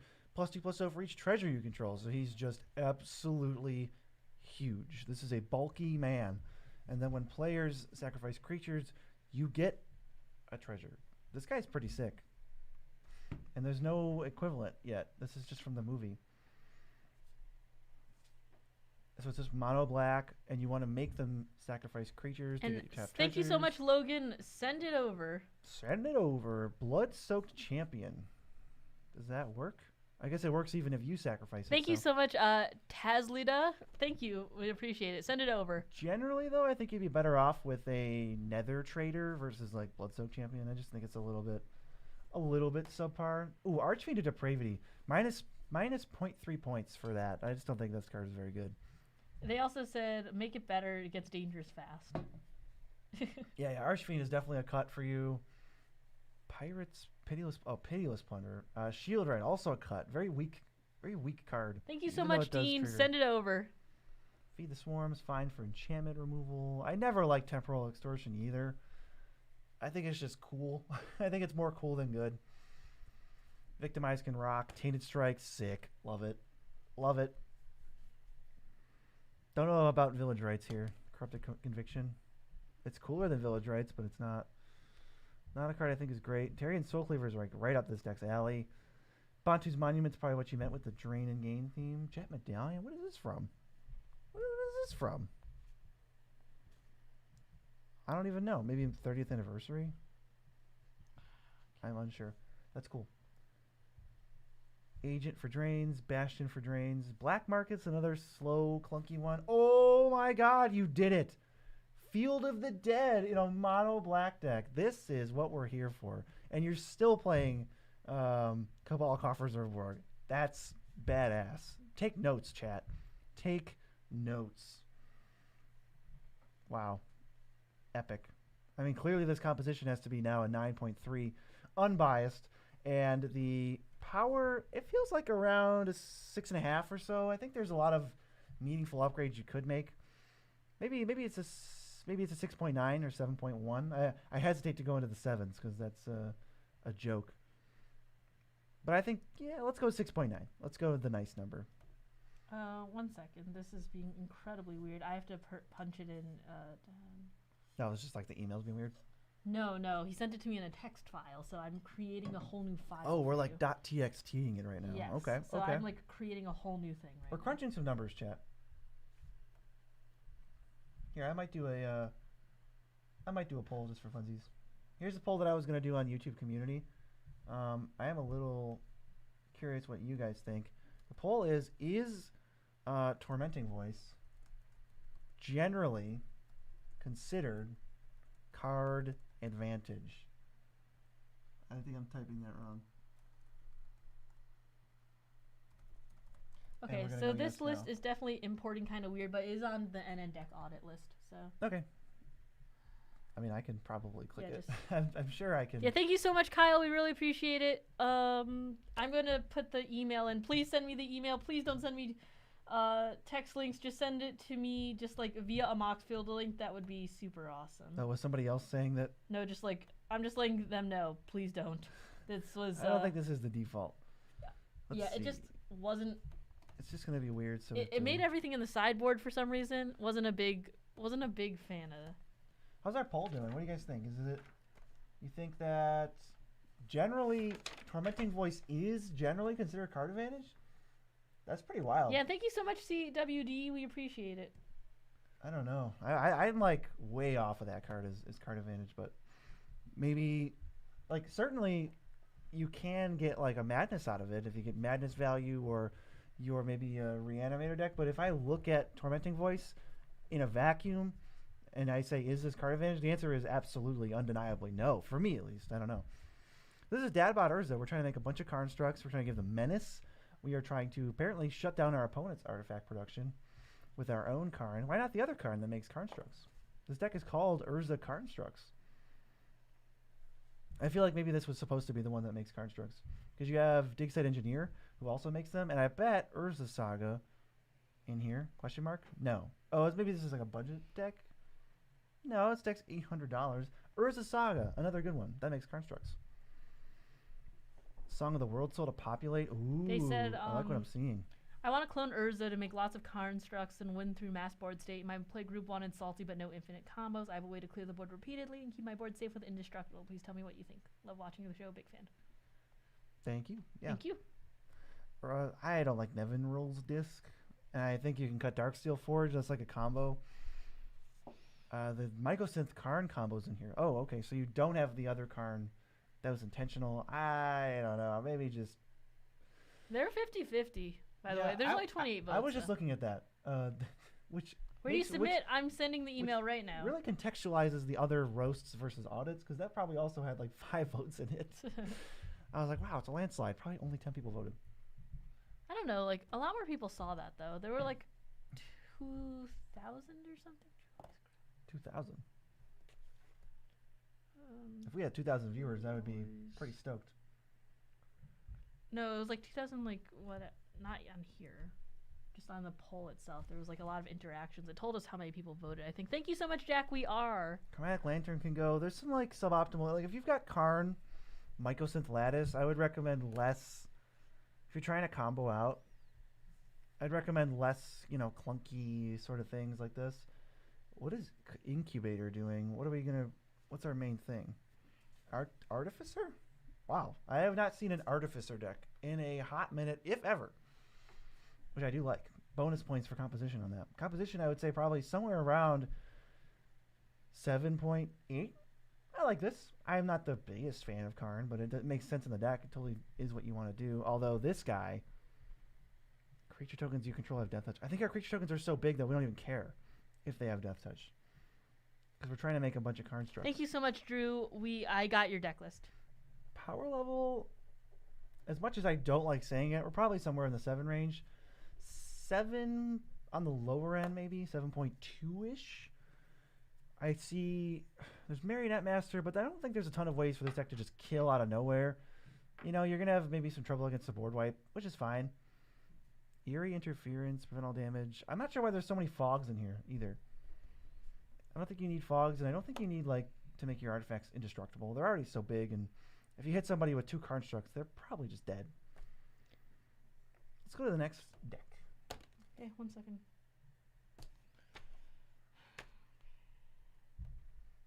We can close queue if it's like starting to get. Can you? Yeah, thanks. If we're going to be leaving around 7:30, then we probably should close queue around. All right, now. we might head. Let's see. We will say that let's see. Let's minimize this. Robert Frizzle. No, we haven't gotten to yours yet. There are 1, 2, 3, And 4. the queue is now. There are 9 people ahead of you, or 8 people plus you. So, Right, so we will be a little bit. But if you have to go, it's no worries. There are video on demand for these later. Right, so we've got the audit queue is full. I mean, it says audit queue, but you know what it means.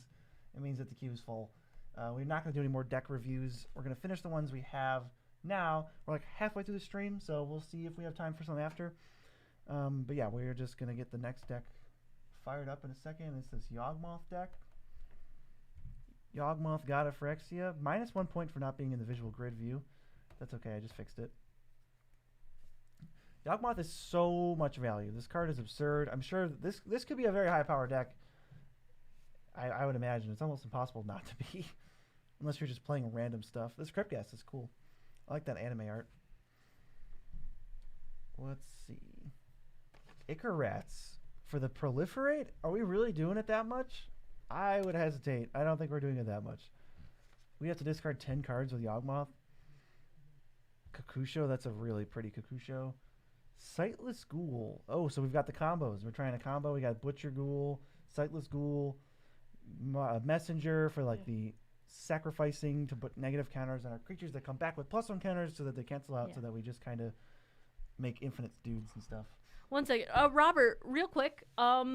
Robert Frizzle, please send me your deck list again. I don't think I ever got it, and you can send it to me via Discord too, but I noticed that I never wrote down your email, so please just send it to me again. We do need that.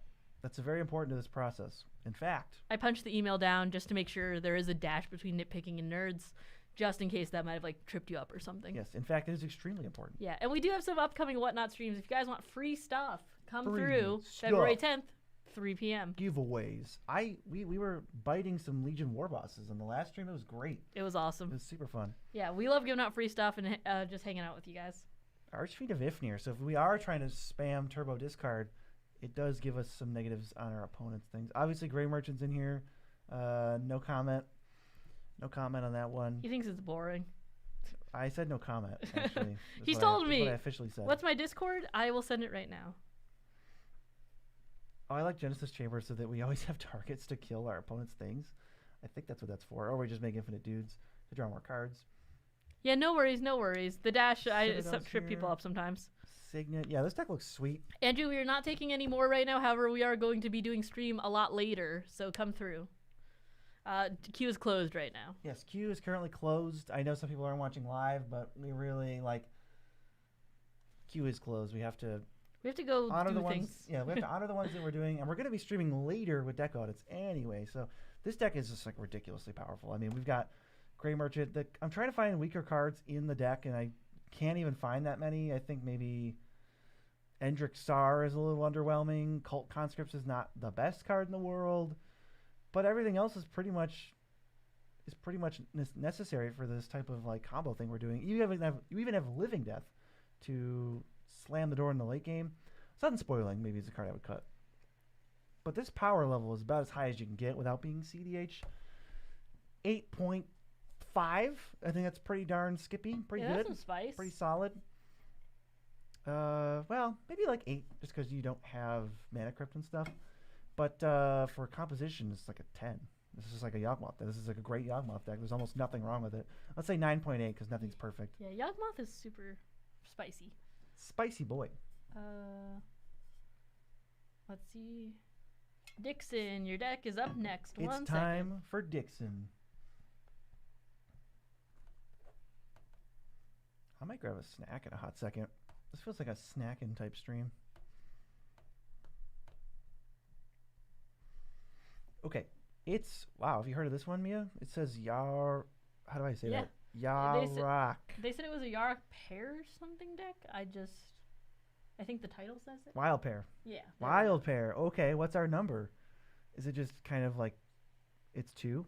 We have a lot of 2s. It might be 2, 5, 12. 2, 5, 12. That's sick. The fact that you have 3 numbers, that's so cool. Sire of Stagnation, Rune Scarred, Archon of Cruelty, Bells and and what's our go-to snack? I do like mixed nuts, and I do like pretzel M&Ms. Yeah, pretzel M&Ms are good. We have regular M&Ms that are kind of calling my name in the next room. I might grab some. I'm running to the bathroom real quick. All right. I'll grab them for you. Mia's grabbing them because she's amazing. What a great... See, you know, this is... Choose your fiancés carefully. Get you a fiancé that gets the M&Ms from the next room while you're live streaming.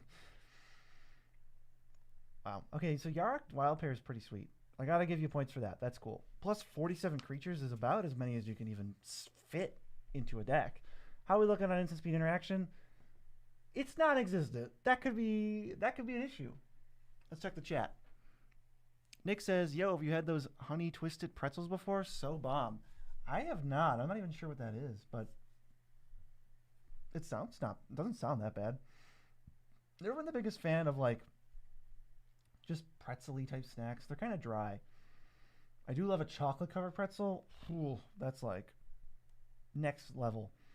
I'm noticing you got Vampiric Tutor, Demonic Tutor, Imperial Seal, Mana Crypt.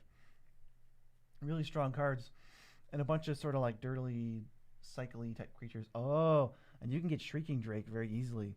That's so good with Wild Pair. That's so cool. Here you go, and I also forgot to do the laundry. Remember how I said I would like 2 hours ago? Yeah, you want to just That's my beat. I just probably need your phone to load up the next deck, or Oh yeah, let me send the next deck. yeah, you can send the next deck and then Go do the laundry. One yeah, second. I'm gonna eat some M&Ms. I would give this composition a 10 because this is my sweet. favorite deck, my favorite commander, a true labor of love, and I hope you like it. I'm ready to review it. I would say composition's got to be a 10 because this is such a cool idea. Power level, we have tutors. We have a lot of tutors actually, and it looks like we might even be able to go infinite if I stared at this longer.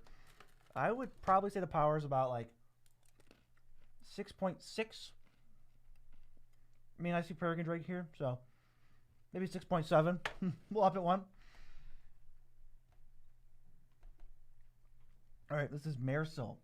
Maresil's whole deal is that Maresil wants you to exile cards from your graveyard, probably, or your hand if you need to. And then it has activated abilities, but you can only activate them once. So I'm curious what our plans are here to mitigate that. Wow. Pack Rat. That's so funny. That we can discard cards to make copies of our commander. And so do we then have like ways to screw with the legend rule? Or maybe we don't even want Maresil, we're just gonna make copies of something else. This is neat. Anger for Hasties, Cavern Harpy to protect it for us. Bounce it back to our hand, discard a card. It can't be the target of spells or abilities and is unblockable. That just means that nobody's gonna mess with you. Discard a card from your hand, bounce it to its hand. Wow, so we have a lot of ways to bounce. And I guess the discarding kind of works too, because we can put a card in our graveyard for Maresil.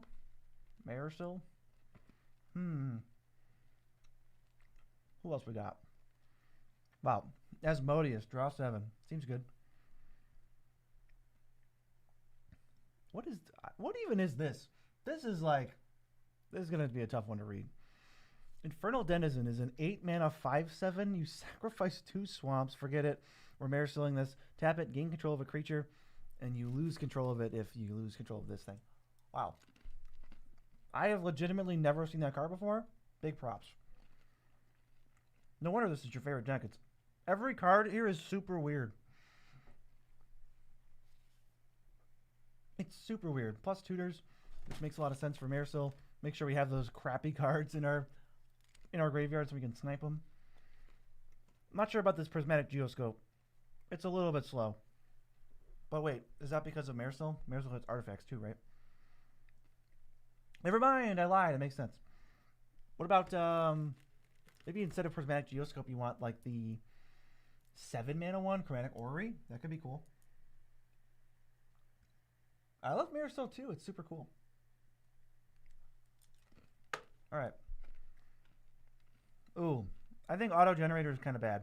Even in Marisol. It's just too slow. Unless you're going to be having charge counters from other stuff, but I don't see anything.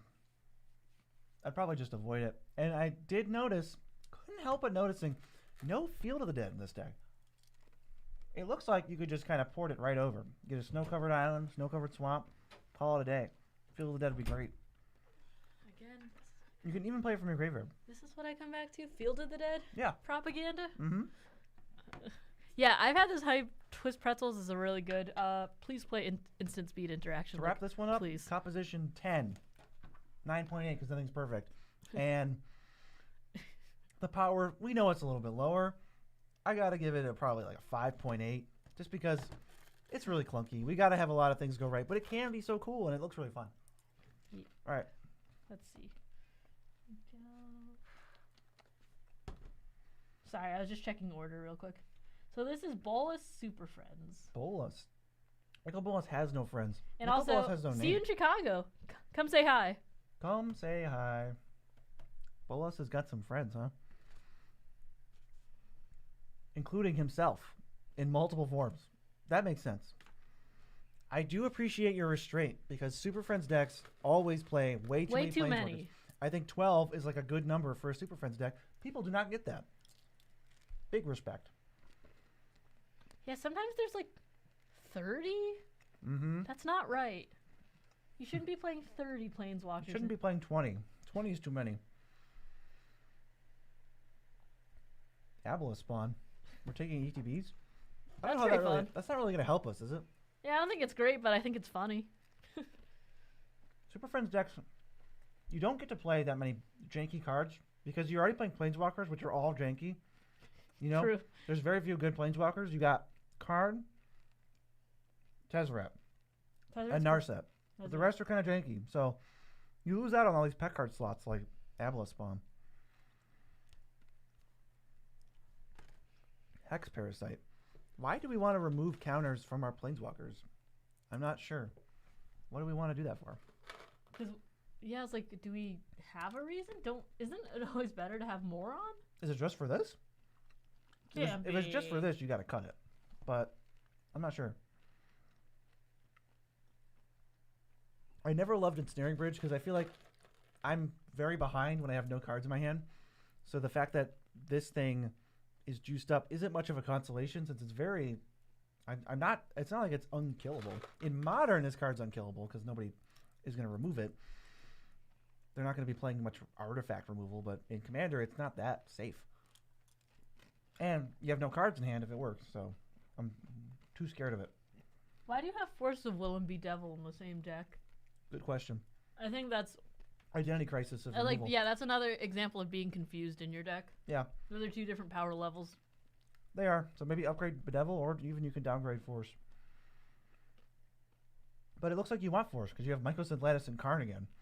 So we're Karning people. We're locking them out of the game. So maybe upgrade Bedevil into a much more... A little bit better, Deadly Relic could be good. Soul Shatter's fine. Or, like, even free stuff, like Submerge. Snuff Out, even. Lethal Scheme. Yeah. I like the fact that you have C double, though. That's a really fun card. I've had a really good time playing that. Mm-hmm. Overall grade, we got to give it a composition. Big points for restraining on your Planeswalker count. Yeah. Probably Definitely points there. 8 for a composition. And for fun, or not fun. Fun is a little bit lower. For power, since you've got most of the fast mana, It is a Planeswalker deck, though. It's probably still like a 6 point. Yeah, I was like, I think 6 even would be 6 a and a little half? generous. And Yeah. no, we don't play in Jersey. We're Planeswalker not decks are close. We're not close to Jersey. They're tough for power. Okay, this one says, Another deck with friends blink in the name. slash untap deck with Displacer Kitten and Deadeye Navigator to make infinite mana and Brain Geyser for the win. Dang. This is old school Yeah, Magic. no, thanks for submitting. We appreciate it. Old school Magic. We're winning with Brain Geyser. But that's what Garth's all about. He's all about the originals. That's flavorful. So this I like is just that. like Combo City. We got Kiki. Is there a Kiki win con? There's got to be one, right? This thing? Untap a permanent not named Clever Conjurer. It untaps Kiki, but then it's tapped, so no. Is Kiki does not have any combos? Really? Maybe it's with Deadeye? Well, Deadeye combos with like Peregrine Drake. Yeah. They said yes. Well, and Garth making Black Lotus. Yeah, I'm trying to figure out like what it is. So, is there any way to make him not legendary? I don't know. It probably just isn't a combo card. That's fine. I don't have any direct Kiki win cons. No worries. That's honestly makes it more interesting. Yeah, that is pretty cool. But yeah, the combo is going to be like giving this haste with Deadeye, flickering it, making Black Lotus a million times. Winning with Black Lotus and Commander, kind of a badass move. That's super cool. Flicker of Fate, huh? I think your choice of removal is a little bit interesting, considering you can play any removal. Yeah, you you get access to the best removal in Commander. I think your instants need to be a little bit. They need to pack a little bit more of a punch. You can play 3-for-1s. You can play free spells. You can play cards that draw you cards and remove things. You've got heavy hitters in this deck. You're playing combos. So also, if your deck is expensive, I definitely would not be playing basics. Any basics? How many are there?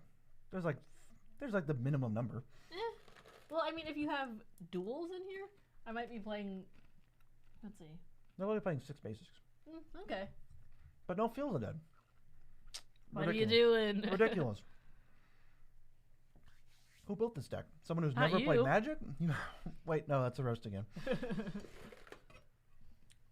He didn't pay us to roast him. No, yeah, you didn't pay for the roast. I like this deck. I'm wondering about Sad Robot, though. I'm a sucker for 4 and 5 color decks, so I think that's cool. Instead of Sad Robot, you probably just play Elvish Rejuvenator. But other than that, solid theme. Pretty consistent way to win the game. Bloodline Keeper, that's funny. Bloodline Keeper not in a vampire deck. Kind of hilarious. I would give this like an 8.7 for composition.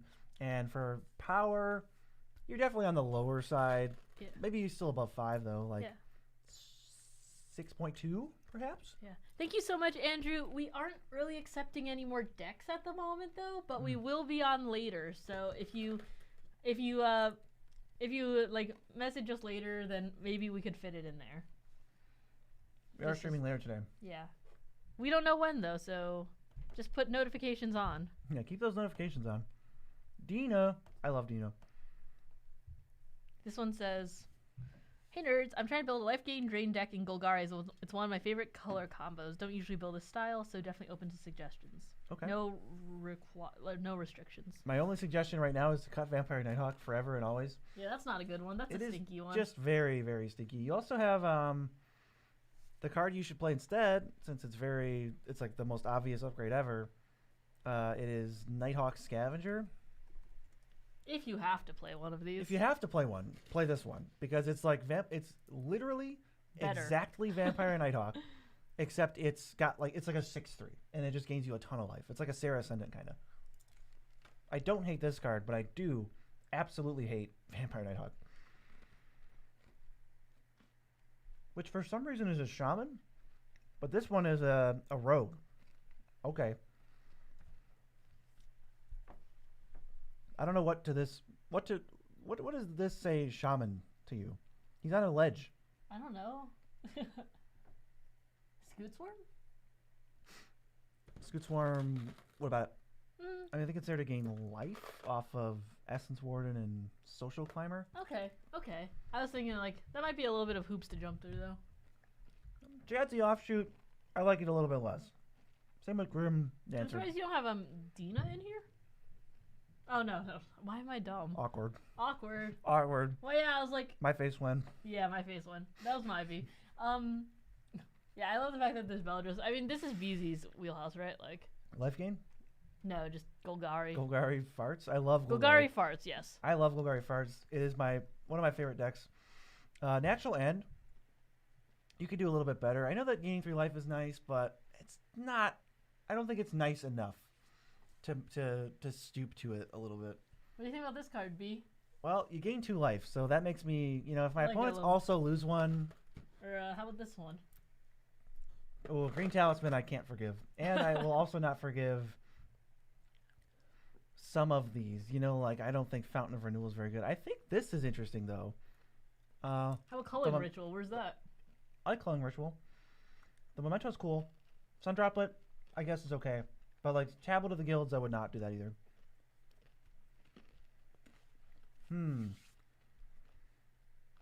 Roots of Life.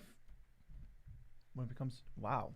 Whenever a land of the chosen type that target opponent controls becomes tapped, you gain 1 life? Interesting. Didn't know that card existed. And it's really cheap. Ooh, so it works super good with Herborg. Do I need this in my Bellatrix deck? Huh? Does it still target? You choose Island or Swamp, and then when it becomes tapped, you gain 1. That's cool. That's really weird. Interesting tech. Canopy cover. Can't be blocked by Flying Reach. I like that a little bit less. Maybe Greaves is just better. I do like the flavor Andrew, of this, thank but you don't so need much for donating. Unfortunately, though, queue is closed, so we'll just email you our thoughts. Yeah, we can email you thoughts. When we sign off. Yes. And the thoughts, I guess this is maybe a heads up, the thoughts will not take as long to read as it takes us to explain on live stream. So don't think that it's less stuff. It'll be a little more concise. It'll be very concise and succinct, and we won't be farting around and eating M&Ms while we type it. Why is Vampire Nighthawk bad? It doesn't offer you anything. It's it's a blocker. We're not taking any more submissions right now. Queue is closed at the moment. We're streaming later. We will be doing deck audits then. So yes. If you are looking for a deck to be revised, please tune in at an unspecified time later, and EST, we will be that's there. EST. Yeah. Unspecified EST. Vampire Nighthawk is bad because it doesn't give you any value, really ever. It can't really give you value. It's what it is a defensive proposition of if you attack me with a big thing, I'm gonna block and they're gonna trade. But you still spent 3 mana on this. I'd rather play a removal spell. I'd rather play a creature that can gain me more life or repeated life or a creature that can pay it off in some way. I don't like Nighthawk and I will say this, literally any commander deck that has ever been built. It's not even a budget card because it's 40 cents. That's not a budget card. It's not. If it was That's seven, not if it $20. was 7 cents, I would say it'd be more playable. And then he still wouldn't play it. So we'll keep this moving. We got I would say what is ultimately an 8.2 for composition, but Mia's got to give the grade on the power. We obviously have the Exquisite Blood combo in here. I think the combo bumps it up immediately because infinite combos do make you more of a threat even just by having their presence in your deck. Golgari Charm? I think the rest of this, though, is I would say if you didn't have the combo, it would be maybe a low to mid 6. Well, we have the combo, so what do you got? Maybe a 6.9. 6.9. Nice. It definitely grade. bumps it up immediately. This is up next. 1 second.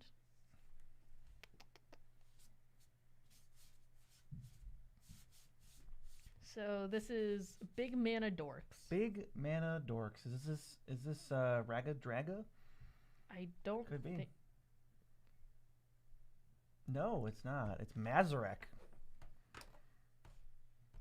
Let's see what Mazarek's got to offer. Mazarek wants anyone to sacrifice anything, and then when that happens, your team gets huge. Oh my god, it's literally just Mana Dorks. That's so cool. I like that. This is already getting a very high flavor win. Yes. Discard. Also, it's $100. That's wow. Pretty cool. Kind of impressive. Do we have a plan for setting a schedule? It's usually Tuesday, Thursday, 4 p.m. ish. We are in frantic overwork makeup mode because we got to record a bunch of stuff in advance. We're traveling a lot. Out of town. We're tired. A week and a half. Yeah, we are a little tired. Yeah, but So yeah, we will not be doing that. Also, we have to do a Card Kingdom, sponsor of the channel. We love them. That's our little Card Kingdom song. I think that's actually their theme song. It is, because we love them, and we just really love the fact that they treat their workers really, really well and have really open communication with us. They treat us super so well. They're just nice, and they got their stuff together. And I know that might not, we are questioning, why is that relevant for me? It's a company that knows what they're doing, and they have all their stuff together. This is like, they've thought about the processes, they've got everything streamlined, and they're trying to maximize like a decent experience for the user, which is you, which I think is very commendable. Plus, it's really good for the workers, considering it's like you can buy from them knowing that your money's going to a good place because they were one of the first companies in the Magic sphere to support the unions and stuff. And so it's really good to put your money behind someone who, like a company who's actually supporting the people who work for them. And they've been very quick to respond and public, we really love them, and good about when controversies or things come up in the Magic community that need attention. They are like very open and honest, very quick to chime in, which I like. Yeah, so we genuinely do love them. Yeah, so we've got all the mana dorks. This is so cool. I'm loving this. It's all the mana dorks that scale based on their power. There's at least 4 of them here. That's really neat. This thing, yeah, exile. This is so cool. You're just gonna beat the crap out of them with mana dorks. Move over, Raga Draga, or whatever your name is. This is Mazarek. Finally, a deck that plays Innocent Blood. Maybe instead of Innocent Blood, you just want another Playcrafter effect like Fleshback Marauder. But it is still cool. Each opponent sacrifices a creature or enchantment. We are not accepting any submissions right now. We are not. We are full on that, and we've got more stuff later today. So stay tuned for an unspecified time. That's Eastern Standard for when we're going to be streaming again today. Unspecified Eastern. Unspecified Eastern Standard Time. Guy's Gift and Tyvar Stand. A little mediocre. Tribute to the Wild. I don't know how I feel about this. It's an old card. It's from like one of the early Commander sets. I don't know why these M&Ms are making me like die, but they are. Are you thirsty? Semblance Anvil. Yep, that's a good card, especially for creatures, which we have 39 of. How do you feel about this one? What are you thinking for like the composition? The how cool is this deck? How well put together is it? I think this is pretty cool. It's a very neat idea. I think this is a really cool one, honestly. I haven't seen a take like this. Yeah. So I really like this. 9.1. Yeah, I was like, the fact that there's not even Soul Ring in here? Not even a Soul Ring. That's pretty cool. Such restraint. Wow. Much. These are the only quotes memes from like 2008. Yeah, that's true. Let's see. So me is just BMing me for no reason. No. I'm just stating a fact. How about you answer the question? How many decks are left in queue? 11. 11. So we got 11 to hopefully get through in like 58 minutes. Yeah, that feels about right. Let's see. So we got to just do for power. How strong does this deck do? You are going to ramp. You're at least going to be ramping a lot into Mazarek, preferably. But it looks like a board wipe just totally demolishes you. I would work on the card draw. Reaper and Haruspex are a good start, but I would get a little bit more. Maybe Beast Whisperer is good in here. That sort of thing, so you don't die to board wipes. But I would say it's like let's go. I'm going to go 7. I'll say 7. Yeah. Maybe a little less for me, just because it folds so easily to a board wipe. This actually might be the deck where I play like Heroic Intervention or something. I feel like this hinges so much on the creatures. It could. You know? I could see it. Next deck loading.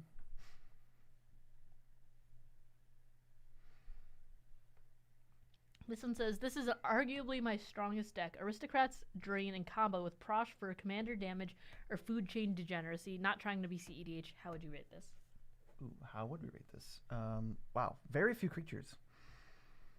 So we've got, it looks like all of our, is this, wait a second. It's tagged. Okay. That makes more sense. We're ramping to the moon. We're playing this very quickly. We're getting Prosh into play. And it doesn't have to be a CDH deck. I see your Impact Tremors, Perforos. Oh, you can still have Spice and not be CEDH because actually, I liked it the way you had it. I think that's still fun too. Let's just look at it like this. 10 Aristocrat. Have a good one. Thank you so much for joining. Are dying. Garna. Maybe Garna's the worst of these. Yeah, I'm not a big fan of Garna. Draw. I see 10. I almost would wish there's a little bit more. This is Moldavine Reclamation we are going to talk about in a future video. Soon. It just negative. Parentheses negative. It doesn't really get there for us. I don't know. I had an Elves once because it came in the pre-con. It wasn't that good. It's not great. 5 mana. Great. Exile. Why is this even a category?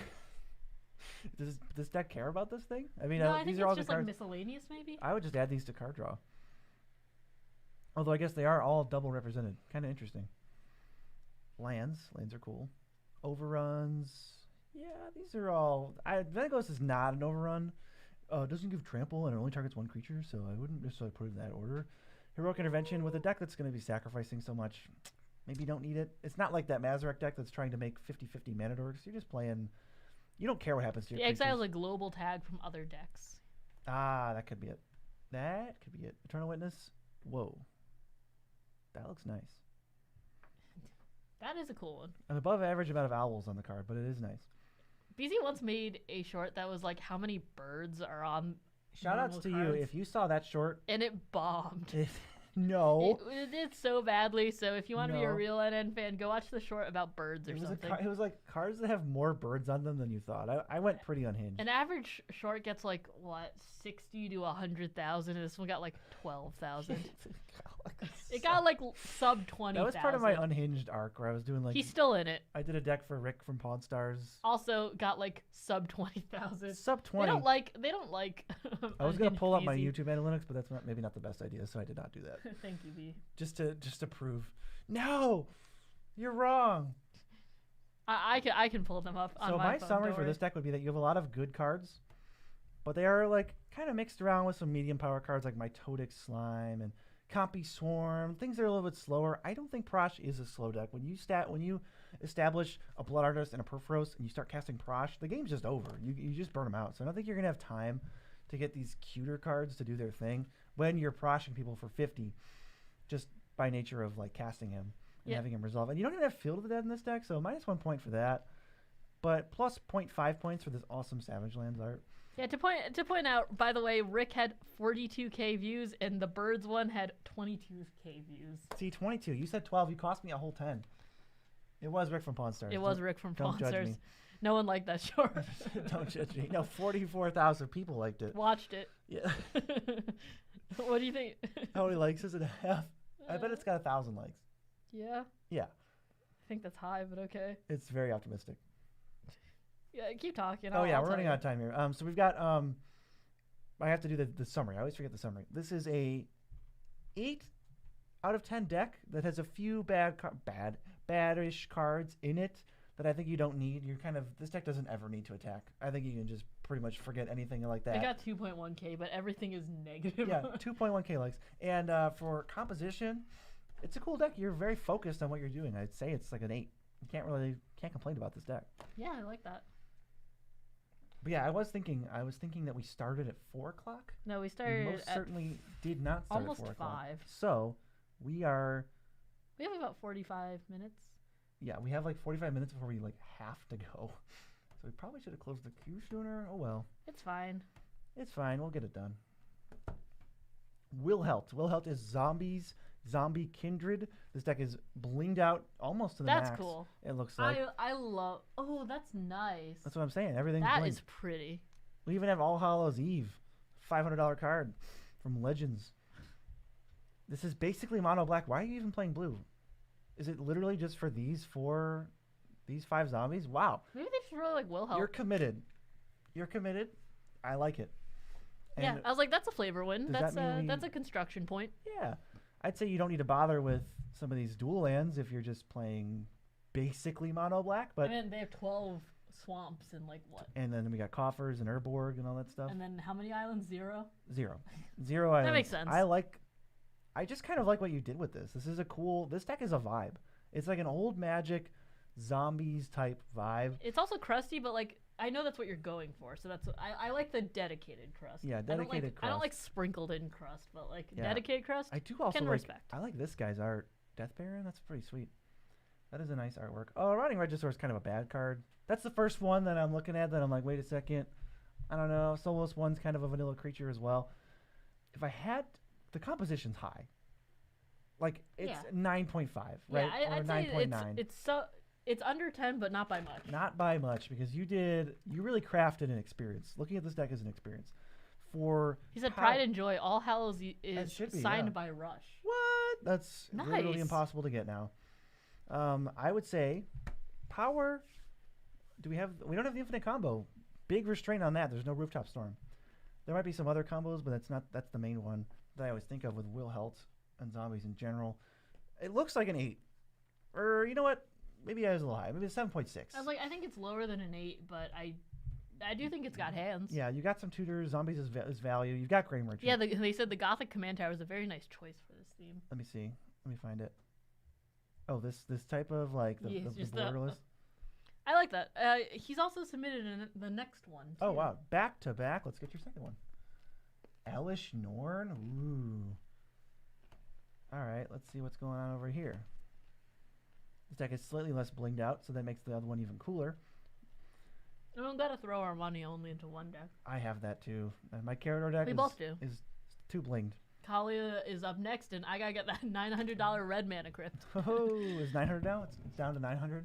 It was $850 last time I looked, so I can only assume it went up to 900. Because that's what always happens when I turn my back for 3 seconds to a card that hasn't been reprinted. Exactly. Emeria, many planes, as is pretty standard for mono white. I prefer the Field of the Dead route. Minus points for Norn Xanax. It is a flavor. Oh, we got Smokestack? Are we staxing people out? Yo, what's I was like, I saw Armageddon in here. Yeah. Oh, you saw Armageddon? It's right there. Oh, yeah, this is the promo. Do you have Ravages of War? No Ravages, but we are Armageddoning people. Ravages is really expensive, Evangelize. Gain control of target creature of their choice. They don't do that a lot in white. Oh, and Cataclysm, also in here. Also destroys pretty much every land. Farewell. Yes. Nuke their graveyard. Wing Shards.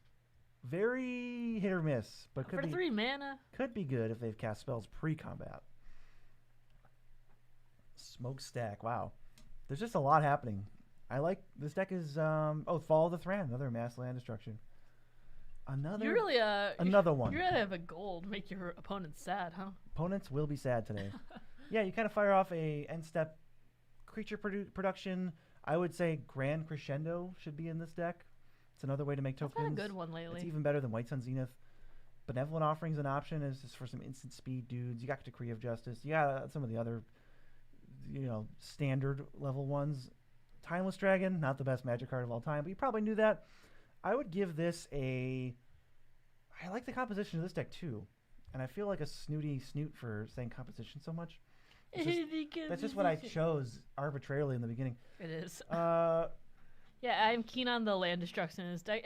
It's a bold choice. I'm not saying no to it. It's a bold choice though. They're gonna have to pay 2 life with Norn Xanax because they don't have any lands. Yeah. They said Norn Xanax playable. No. How do you feel? I want some grades from you on this one. Honestly, I probably like mass land destruction a little bit more than the average person, considering the average person hates it. I think that every once in a while it's spicy and funny. For composition, I'd say this is like at least a 7.5. I think it's like fun. And what about for power? I'm back. Land destruction raises the power. Yeah. But it's still not busted. I wouldn't say it's busted, and I don't think it's high power either. Are we like 7.1-ish? Yeah, 7.1 I'd say. Okay. And they said, that regenerate spell is busted? Zoom in on it? So it's not exactly. The creature has to die. You can't just cast it to steal something. You have to cast it, and the creature needs to regenerate. It's weird. Okay. I'll send the next one. Next deck coming right up. There you go. Scarab God. I always think of the Carrabba's restaurant when I think of Scarab God. Oh, this is the DJ one. I don't know why they did this. It's so weird. Oh, it's so weird, but I love it. Existed. I love completely, just completely edged that one out of my mind. I'm like, that wasn't for me. Thank you to whoever just gave us the 68th like of the stream. We're one away from One greatness. away for BZ's for some serious greatness. Yeah, for BZ's parents to not disown him. Yep. So please. So I see zombies. I see zombie payoffs. I see Grey Merchant. I see Noxious Ghoul. The classics are here. All your favorites. Gravecrawler. Does that mean we have Rooftop Storm? We do have Rooftop Storm. So we're going have infinite. some Rooftop Storm. A lot of enchantments. I would say there's too many enchantments in this deck. Open the Graves. Font of Return, Grave Betrayal. Thank you, the Armory. We appreciate it. We're at 76 likes now. You guys are the best. Thanks, guys. Monastery Siege, even Endless Ranks, all cards I would cut. They're just very slow for this type of thing. Grimoire, cool card, flavorful. It's Not a big fan of Disallow. Yeah, it's an Necronomicon, but it's not. Doomblade. Ooh, yeah, the removal could use some work. Soul Shatter, Lethal Scheme. These cards are busted that you should probably play. Snuff Out is another amazing one. Yeah, bring him to MagicCon Chicago. Who knows? There's actually a lot of artists there. Maybe you could get some of your favorite cards signed or something. I think you're missing out on a lot of blue zombies. No Schmeat Hook. Yeah. Schmeat Hook. You're only playing 2 blue zombies. There's a Hordewing Scab that gives flying. There's, even in black, there's Rot Hulk, which is ridiculous. Necro Duality is probably one I would play in your deck over some other cards. Definitely consider those.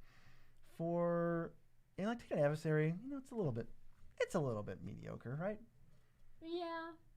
I think you could do better. I mean, zombies have so much support. There's infinite zombies. And you'll be making infinite zombies in this deck. Ugh. That's a giant. You do know that. This is a giant, right? That's your biggest issue. There's 29 creatures in the deck, but this card, whatever it is, Grave Titan, is a giant. It's not a zombie. I know you can't read. Like a PSA, it's okay. Just a PSA on that one. So -1 point for that. I would say the overall composition. Yeah, Rod Hulk could be cool in here. Barring the obvious, flaw of Grave Titan in the deck. Despite that, I would still give it, I think a 6 point. I would just give it a 6. I think you're missing out on some of these cool blue zombies. You should definitely try them. Yeah, what's with the mono black zombies we've been seeing? Yeah, mono black, blue black zombies. And then for power, you've got the combo in this deck, so I might up you to like a 7.8. Yeah, higher power level. Sent it. Come on. Okay. Ooh. Error 404. So the problem with this deck that I'm seeing. Hey Logan, can you send me your deck again? It is not showing up. The problem is that it doesn't show up. I'm just gonna send him. We got an error. To me, this looks like our first 0 for composition. I'm just gonna note that there's an arrow, and we will move on to the next one. Yeah, I gotta give it a 0 for power. You're not gonna beat anybody with this deck. Yeah, the URL doesn't exist. That commander's not even legal. So this one says, I sent it. This is my Asmira list. It's a janky Selesnyan Reanimator deck. Selesnya Reanimator? Asmira, Holy Avenger, right? Interesting. That is built to be a home for my lifeline, as some infinite combos that are never tutored for. Put a counter on it for each creature that died. Ooh, we got a visual spoiler. Let's go for visual grid. I prefer that. He is concerned. Yeah, because he's roasting the 404. I am roasting the 404. Sorry. They didn't pay for that. Okay, so there's some randos like, Blister Pod. I do like the idea of this graveyard theme where like Mike's reanimating, Sappy's reanimating. You've probably got, you could play Savine's Reclamation. There's even that one card. This one, Cosmic Rebirth, also sweet. You have all the hotness. How much life gains in here? Probably not a ton. For what? I was just thinking about Celestine because she does reanimate, but she probably doesn't reanimate enough. Yeah, I was just thinking about that because that's usually what I go to. Oh, it's so sick. Get Altar Dementia in here. That's another good sack outlet. Second Sunrise, Faith's Reward. Wow.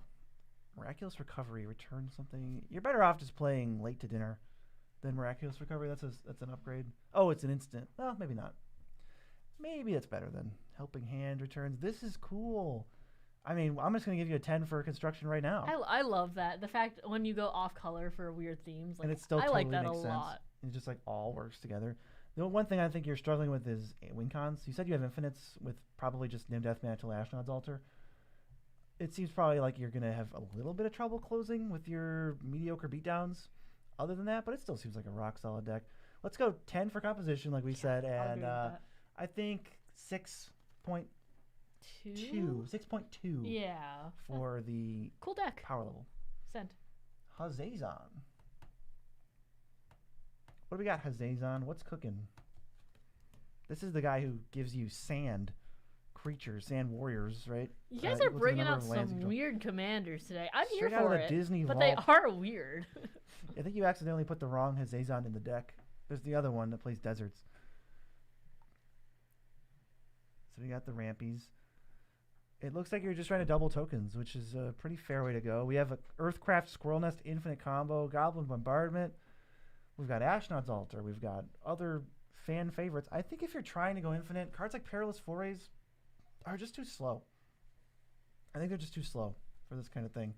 It does let you go, super ham on lands, and I see you're a little higher on basics. That's just my 2 cents. What does Wrist Charm do? You destroy a non-basic land or make 3 dudes, or prevent damage from one source. Could hose a board wipe if it's like Blasphemous Act. What do you think about these like This is large mana sorceries? These are very high mana sorceries. I would cut some of them for ramp that is cheaper, and I would probably just not play some of them like Wheel of Fortune here. He said that was a typo. I think he means about. I know, yeah. I was just pointing it out so you knew. But Sylvan Ranger, I don't hate Sylvan Ranger, but I feel like it could be. Yeah, that's fair. Else. That was a cool deck. I think your deck's mana value is a little high. If I had to guess, it is 3.5, and it just doesn't feel like there's that much to do early. We got 1-drops. None of those really, get on board. You can ramping is good. We want to ramp faster, so I trade Sylvan Ranger and a lot of these 5 mana sorceries, 4 mana. Do you have a lot to do early game? Because it feels like you're kind of just. Well, I just showed you. Yeah. Not a ton. Like it feels like just a lot of draw pass. Yeah, I don't want you to stall in the early game. So get some extra ramp in there. I think would be good for you. Ramp is good for you.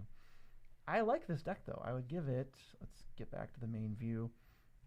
It's good at making tokens. It's good at doubling tokens. That's for sure. It really wants Hazazon. I'd probably give it a 7 for composition and power, since you got things like Perforos, Elishnorn, Overrun Man. Great Aurora is also kind of game over in this deck. It feels like a high 6. What do you think? Yeah, I was gonna say it's in the 6 range. I like giving 6.9, so we'll give it 6.9. Nice. Maybe 7.1. Sent. Ayesha. Fun Voltron deck I built when the Dominaria United redone legend cards came out. Control artifacts on top of the deck. Make Ayesha big and unblockable. Dump a bunch of free artifacts onto the field. It's a lot of steps, but I appreciate it. 48 artifacts. Sick commitment to the bit. When she attacks with the top 4, you can put in artifacts with lesser power, so you want to make her big. Onto the battlefield, she can really grow. Can't be blocked if they control a bunch of artifacts. I see Sandstone Oracle. We've got some pricey boys, some cyclers, Oswald. Yeah, I appreciate an artifact deck that is committed to playing so many artifacts. And you even found the space for some instant speed interaction and some card draw. Good. I was like, it's necessary. Dispense Justice is not super necessary though. Sacrificing 2 attackers. That's so conditional. The not a fan. Like if this card just said 2 and a white, sacrifice 2 attackers, I don't think you would play it. I think you're playing it because it says Metalcraft. But the card is just not on par with the rest of your deck. Yeah, I definitely fell into a trap that was kind of like that, where it was Disruption Protocol, Counterspell, but you have to pay 1 or sack or tap an untapped artifact. Mm-hmm. But the deal is, it's that at its worst, that is worst disallow. It's cancel. Or not? Yeah, it's just cancel, and it's like we're not playing cancel, so. Right. So here's all the bajillions of artifacts. Seashell Cameo. Wow, the cameo cycle. I forgot about them. Scroll Rack, Soul Talisman. Ooh, Amulet's in here because she put some taps, so that makes sense to untap. This one might be a little bit too win more. Specifically putting the cards from an Isha, if you're going through your game plan, untapped instead of tapped. I don't know how much that swings the needle. You can just play Unwinding Clock, and that might be better. KCI in here, that's spicy. Yeah, Darksteel Forge, another one you might be able to trim. It's too pricey, and I've never been in love with it. Forge anew. Return an equipment. Yeah, we're trying to equip her up. And you can pay 0, pay the first equipment. I don't know how much mana that's saving you because you have to get equipment back to get your mana value on this, and then cast the mana equipment from your hand to get to be up value. I don't know. Maybe it's easier said than done. What's the CMC and what's it called? In land count on here? 2.86, land count 36. Okay, totally reasonable. That's reasonable. Oh, you even got the the Tundra. Spicy. I like that white decks with artifacts also get access to dispatch as like a 3rd Swords to Plowshares. Ooh, Reality Chip, sick art bonus. I wonder if there's other ways to pump. We're kind of mostly just using equipment. Totally fair. Yeah, I like the Reality Chip in here too. Reasonable strategy. Maybe I think what's good in this deck would be Lion Sash, because you can equip it. It's got all the equipment stats and type lines and whatever for you, and then it's a really quick way to grow Ayesha while also disrupting your opponents.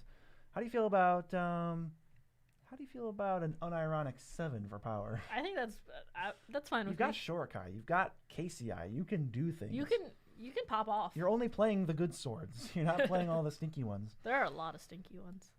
Well, maybe Sword of War and Peace is a little stinky, but the best ones are over here. Is that the one that Krim likes? Sorry. Crim likes Body of Mine. Oh, okay. That one's awful. I was like, I know it's a bad one. Sorry, Crim. Sorry, Crim. Didn't mean to do that to you. And the composition, the composition is... Yes, it does cost $10, but we are closed, so please do not send anything because we are finishing some up, and then we're going to be heading out for a bit. Right, and I know we normally say we try not to go over. We cannot go over. We cannot. We have a hard stop at 8 o'clock, which we also have to get ready for, so we cannot... It's not 8 o'clock. It's whenever we finish the next 4. Well, you know what I mean? It's like we have something at 8 o'clock, and we need to prep for it. So we have to stop as soon as we're done with this. We cannot do any extras, unfortunately. So we did give these grades, so we can move to the next one. Okay. I sent it to you already. I think we didn't give it a composition, right? We gave it a 7 for an unironic 7 for power level, and for composition, I just respect your 48 artifact count too much. I'll give you like a 9. Yeah, I respect that. People don't do that, and their decks end up watered down, and none of their artifact payoffs actually work. It's commitment. We're playing Pia, and we're playing stuff from Exile so we can get Thopters, which will then have haste, because Pia just does that. Pia is someone who probably should have died in the Phyrexian invasion, but did not because she has plot armor. That's what I know about Pia. Much like most of the people we know. I feel like they should have stayed on that war a little bit longer. There's so much story to be explored there that they really didn't. They should have done whole planes where there's wars. Why is that not like what?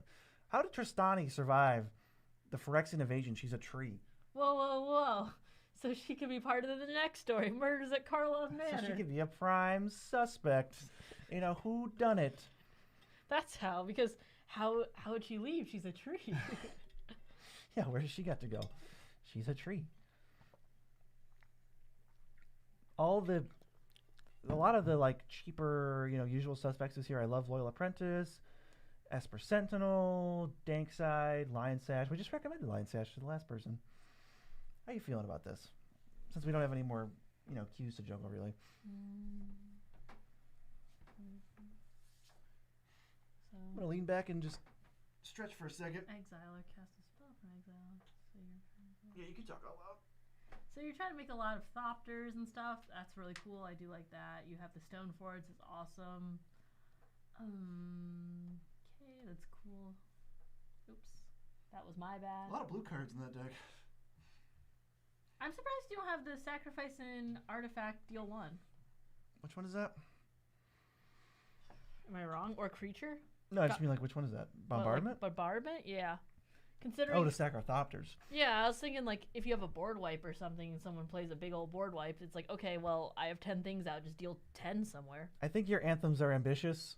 I respect it, but they're not going to be that good.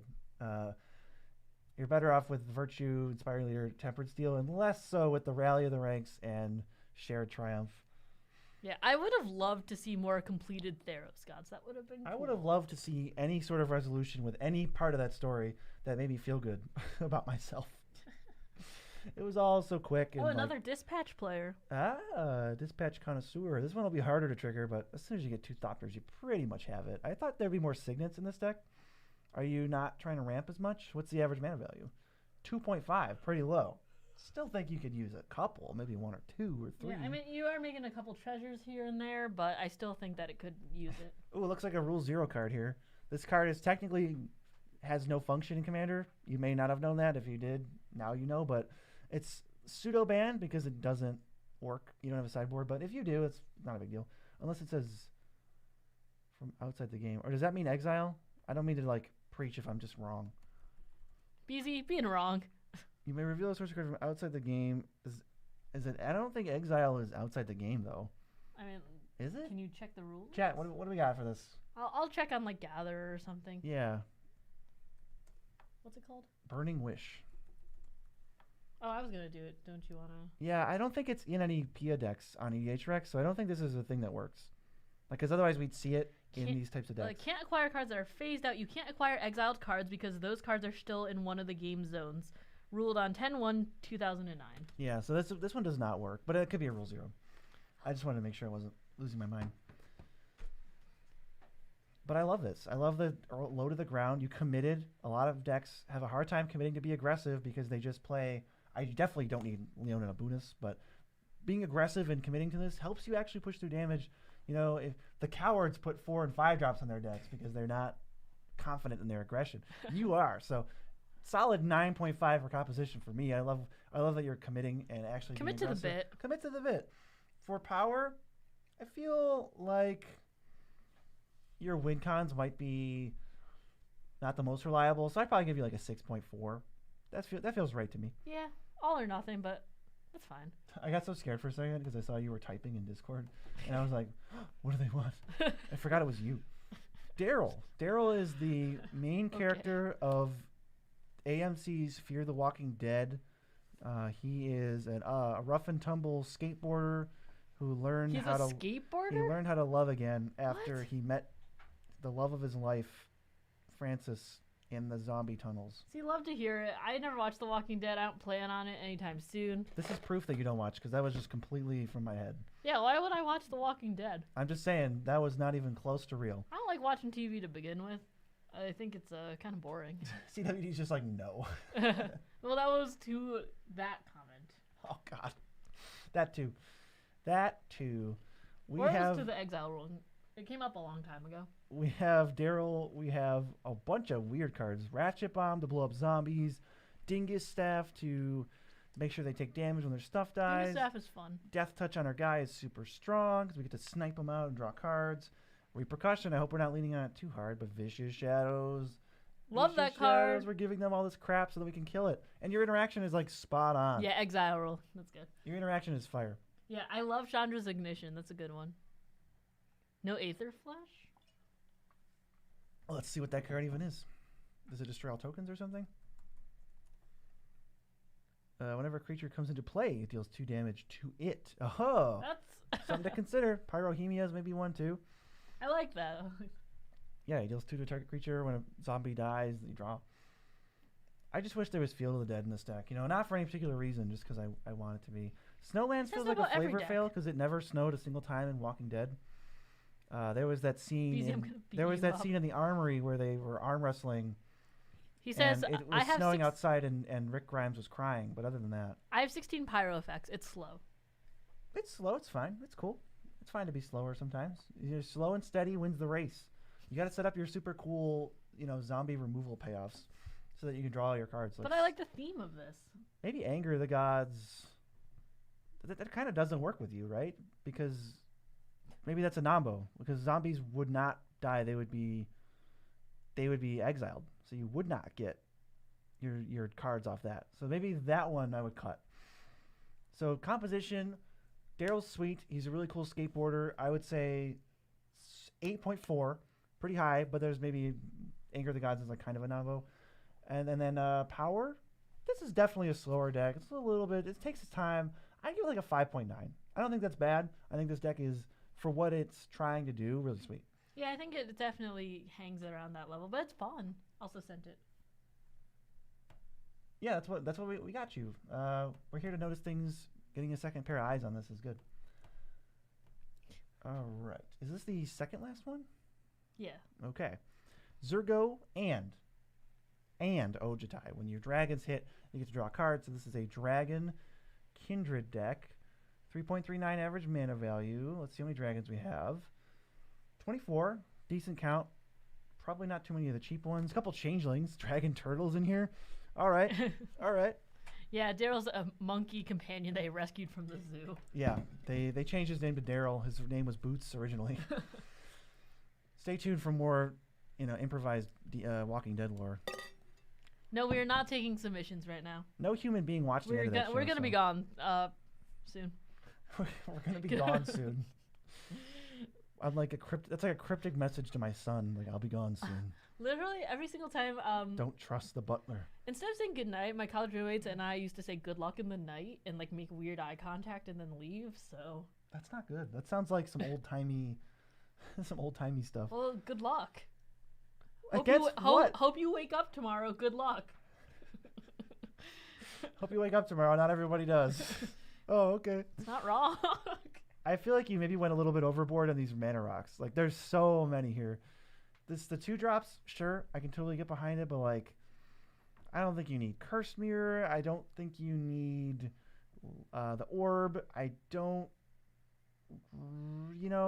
Progener's Icon maybe. Horde's good, but if you only have 24, I don't think Herald's Horn's that great. But reducing by 2, Urza's Incubator is solid. I think maybe that's where I stand 40 on that. lands? 40 lands, got to respect the curve. And look at that. Somebody who knows how Magic the Gathering is played. Shut up. Somebody who knows. You could probably add Swan Song. Yeah, Godspeed. As another counter spell. But you have Bolt Bend. Although I think, once again, changing the target is only good because you can't do these things in red. But when you're blue, you just counter the spell. It. Like, just counter any spell. If it's like, oh, dang, I wish that spell had a target so I could change it, a counter spell would just say, I don't care. Just get it out of here. So probably a Swan Song should be there instead. Bounce all non-dragons. Totally fine. Some of these dragons are maybe not the most premium, but Jeskai is a little bit more interesting.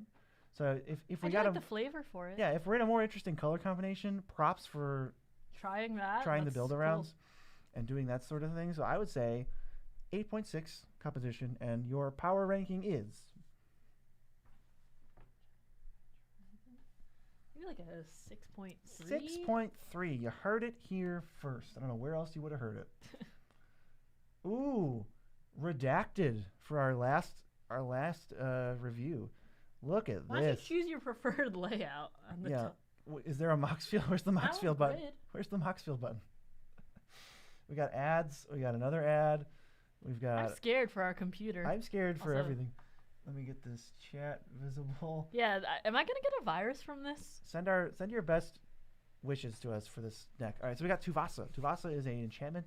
BZ used to run Tuvasa. I love Tuvasa, actually. Can we sort for Imperial Archangel, but he changed it recently to Tukasia. I want to sort by mana value. Okay. So Armory, no, it's not. That is wrong. Armory what? Well, their name is Armory. Oh. And I'm responding to their comment. I was wondering, because earlier Armory was like, did somebody say Armory? And I was like, is this some kind of joke that I shouldn't have said? But no, it's just their name. BZ can't read. Will you be quiet? We're going to group by types as I still try to figure out this BZ can't read. This foreign thing. Creature count, kind of low. We only got 14. But there is all the staples here. You just reading's tough run them over for BZ. with Craterhoof variants. Aetherflux, I guess we're... Okay, so I guess this is like a weird take on Tuvasa. I wasn't thinking. This is life gain enchantments? Oh, that's cool. That's a good one. You've just piqued my interest a little bit. I mean, we are winning with Craterhoofs, but how do we get up on all this life? Are we just getting, like, cast triggers? Are we trying to give life link? I'm not seeing a ton of life gain stuff. Am I missing something? I mean, you do have no Field of the Dead. If I can't read the card, then it can't do bad things to me, Chris says. Sounds just like eat it. Like, if you eat their cards, they can't do bad things to you either because they're not there. They'll be in your stomach. So you have like a ton of cheap enchantments. This average mana value, if I could view it on a more convenient deck building website, it would probably be like 2 or something. Yeah, I don't like Darksteel Mutation because it gives them basically the unkillable blocker, and I hate that. But if you are going to give Trample or Unblockable, not bad. It's good, but I don't even think this deck can do that. Yeah, they can. It gives there's Craterhoof, I think. Oh, well, Craterhoof gives... I mean, Craterhoof I'm not concerned about. Yeah. If they have a 0/1 bug. I meant, like, random Also, beats. Do you not have Kenrith's transformation in here? Kenny T's transformation is great. Because I saw a Song of the Dryads, and I usually think of Kenny's T's when we... Yeah, I think of them sort of together. The life gain's interesting. It kind of feels like you have the Arcan for Pegasus stuff. This gains life. These 3 are going to do it. Maybe you're just trying to be a real big stinker for your combat opponents, and it does help with the ring. Definitely interesting. I'm almost wanting to... And you have authority to gain more life, too. But I just don't see an outlet besides Aetherflux for this. It's still cool. Yeah. I gotta give props to a new bend on the deck, because I read this and I was like, oh, Tuvasa. And I was like, wait a second. So it's composition, cool. I would say 7.6 plus 1 for your life gain, 8.6. And the power level, since we are still, vomiting enchantments and Craterhoofs out. I mean, still value. You're still getting... I just don't know, we don't have that many token makers. You don't have a ton of... There's no Field of the Dead in here, which would be a primo token maker. Calm yourself. When you're playing Craterhoof, I see, Felidar Retreat, Hallowed Haunting, right? We've got... I mean, you have Historian's Sigil. Boon. Sigil. If you're Sigil makes making- tokens, although they are pretty big to begin with. And then the Archon and the Johnny's Chosen. So yeah, there's a few token makers. I'll give this a solid, I want to say 7.5 Sure. for the power, because like it's still an enchantment deck. You're still doing very inherently strong things. But that is really all the time we have for deck Yeah. reviews today. Thank you so much, Card Kingdom, for sponsoring the stream. We Thank really you, Card appreciate Kingdom. you. We appreciate you. Boop, boop, boop, boop. We're gonna Yeah. strobe Thank you so much. sponsor. Yeah, go buy and sell cards there. Use our link. Tell them we sent you. We really appreciate them so much. We really and do. We really love them. And we appreciate all the super chats, guys. You're keeping the lights on here. We're doing some fun stuff with you, and we should be back today at specifically an unspecified time. If you hit the EST. bell, Hit the bell. You will know when we go live. That's when you gotta do it. But we're So- gonna hang out, and we'll see you later. Bye.